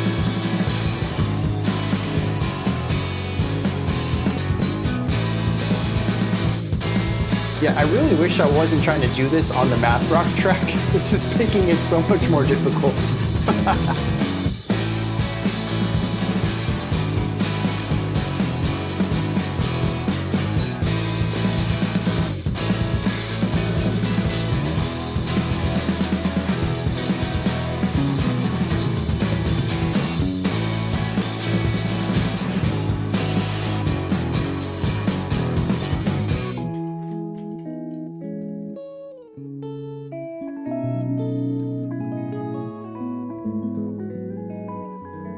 From coffee to Excel. Well, all music has to do with math, but I think it's particularly because of the rhythmic complexity that math rock tends to have. It makes it sound mathy as you're doing a lot of counting and using time signatures that are uncommon and tuplet counts that are uncommon. It is very numbers based, or can be. That doesn't mean that it is devoid of the emotional side of things.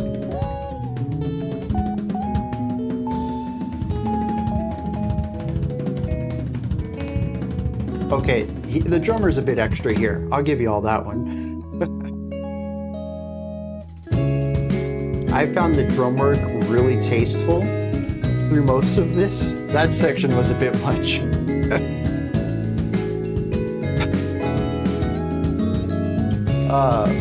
Mark, fantastic. Time signature is not a fraction. It's written in the same form as a fraction, a number over a number, but you can't really understand it as a fraction. It's just the way it's visually presented.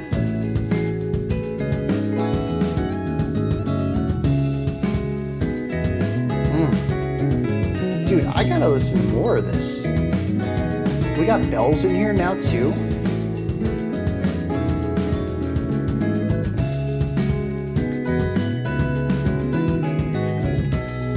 Can be interpreted as that. It can be misinterpreted as a fraction if if you read 7/8 as 7/8, I don't know what you can glean about the rhythmic phrasing of the track from that.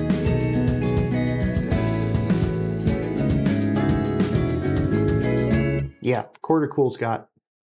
That's how it ends? Are you kidding me?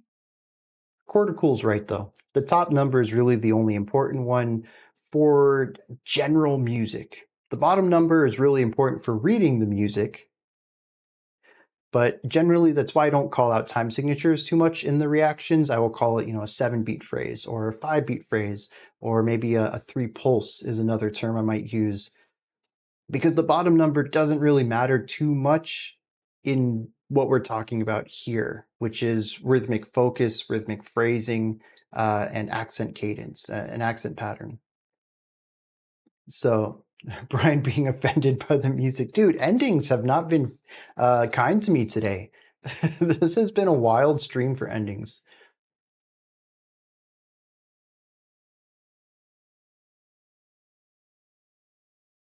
Quavers. Dude, I've never learned the vocabulary for that. And every time I read it, it just it almost reads like the sentence turned into Old English for a second. But yeah, I mean,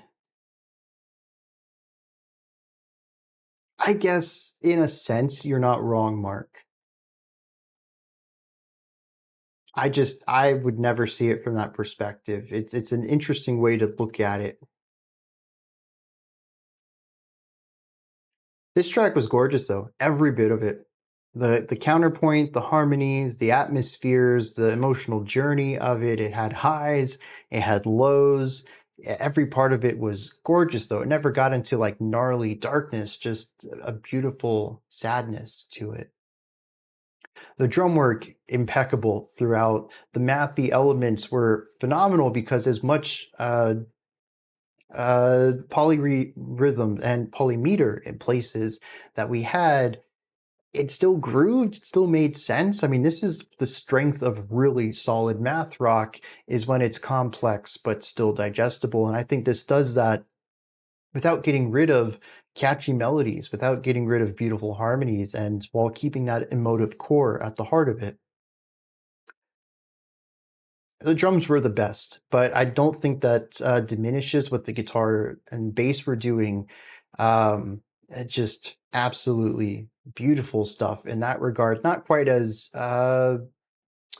bombastic, didn't show off as much as the drums, but still in the compositional side of things, just as incredible, I would say. For reducing fraction, yes, that's technically accurate. 6/8 and 3/4 are going to sound alike. The counting is going to be a little different, but they do sound identical. So yeah, you can see it that way. Yep. Music feel and flow are important. Time signatures are malleable. You can write any song in any time signature, but as far as reading music, there are certain connotations that specific time signatures have, and that's why 6/8 is not technically 3/4. They have two different implied feels to them. Now you can force them to sound like anything, but if you hand somebody 6/8 and they're sight reading it, you're going to give them false information if you're actually writing it like 3/4. But that really gets into more the nitty gritty of performance and reading, more so than rhythmic understanding. So, not sure that's too important for this conversation right here. For post rock, I could see that in the fact that there is a general growth overall. It starts rather small and expands over time. But it definitely it's more metric based and twinkly guitar based. So I don't know, Midwest mathy rock kind of stuff definitely fits more for me. Time signatures are overrated. Again, depends on your perspective. If you're just if you're just a rock band and you just play a sick riff and you just remember how it feels to play it, yeah, you absolutely do not need time signatures for that.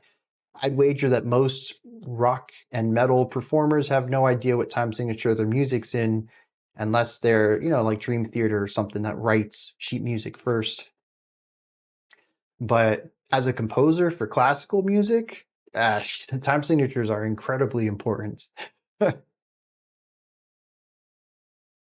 Yeah, exactly. The purpose of listening 3, 4, and 6/8 is pretty much meaningless, but they're very important for performance. Math rock leaning towards post rock. I think that's where I sit on this too.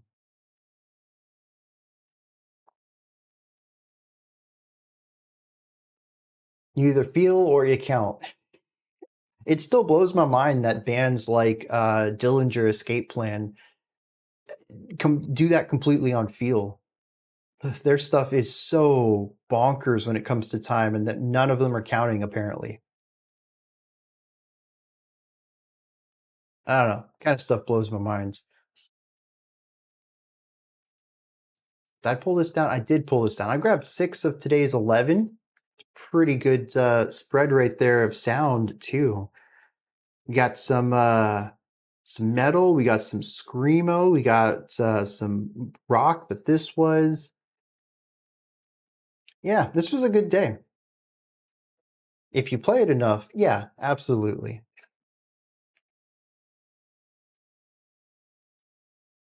Absolutely. Yeah, Meshuggah does a lot in 4/4, but plays around with polymeter. Yep.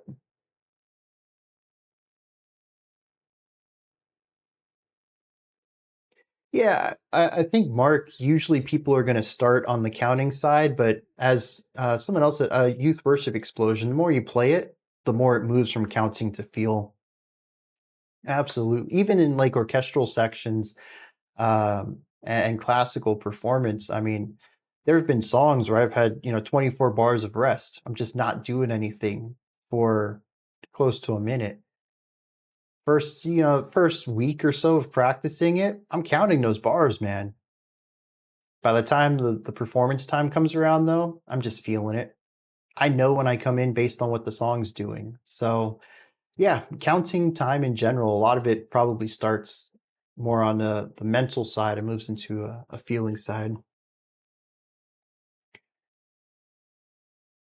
Polyrhythm is the most misunderstood music theory term, you think?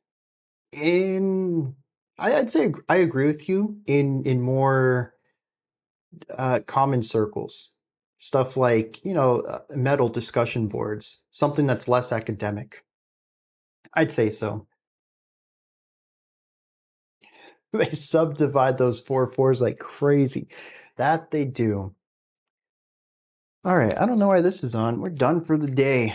20 after. That's not too bad for as much as I got tossed around as far as keeping track of things today. Get Sting on the channel and see what I think. I think I only know one Sting song. Maybe 2. Maybe the second one I wouldn't know is him. But what do I think is more misunderstood? I don't know. I think a lot of it, though, it's going to come down to me understanding the academic definition versus the more colloquial definition. And then is it misunderstood, or are we using two general definitions? Because I hear a lot of people, what I think is misuse the word beat. Like, that's got a good beat to it. Or, I like that song's beat. I get what they're saying. Technically, it's incorrect, though. Does that mean it's misunderstood? I think so, yeah. But beat means something totally different in colloquial circles than academics. So, there's that. Doesn't merit a full listen, but worth a feature for the timing. Okay, I'm down for that. Yeah, let's get this wrapped up. Isn't beat just another word for note?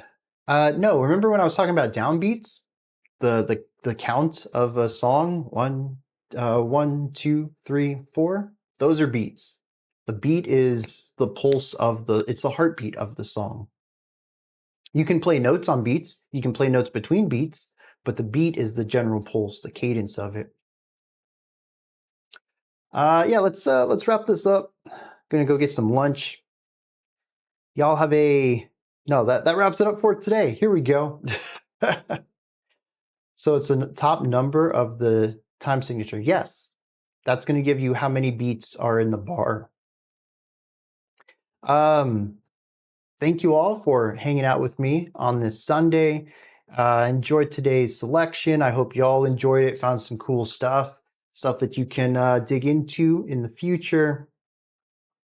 Early access will be available next couple of hours for patrons who are eligible for it. The VOD for this should be up soon. I remembered to hit the record button today, so I actually have a full copy to myself, which I'm happy about. Also, I just thought it's also in higher quality. The stream is in 4,000 kilobits per second, but I record at 20,000, and then YouTube will compress that down. So the VOD should actually have better quality audio to it. And then tomorrow we're going to kick off favorite moments. I'm looking forward to that because there are some songs that I love.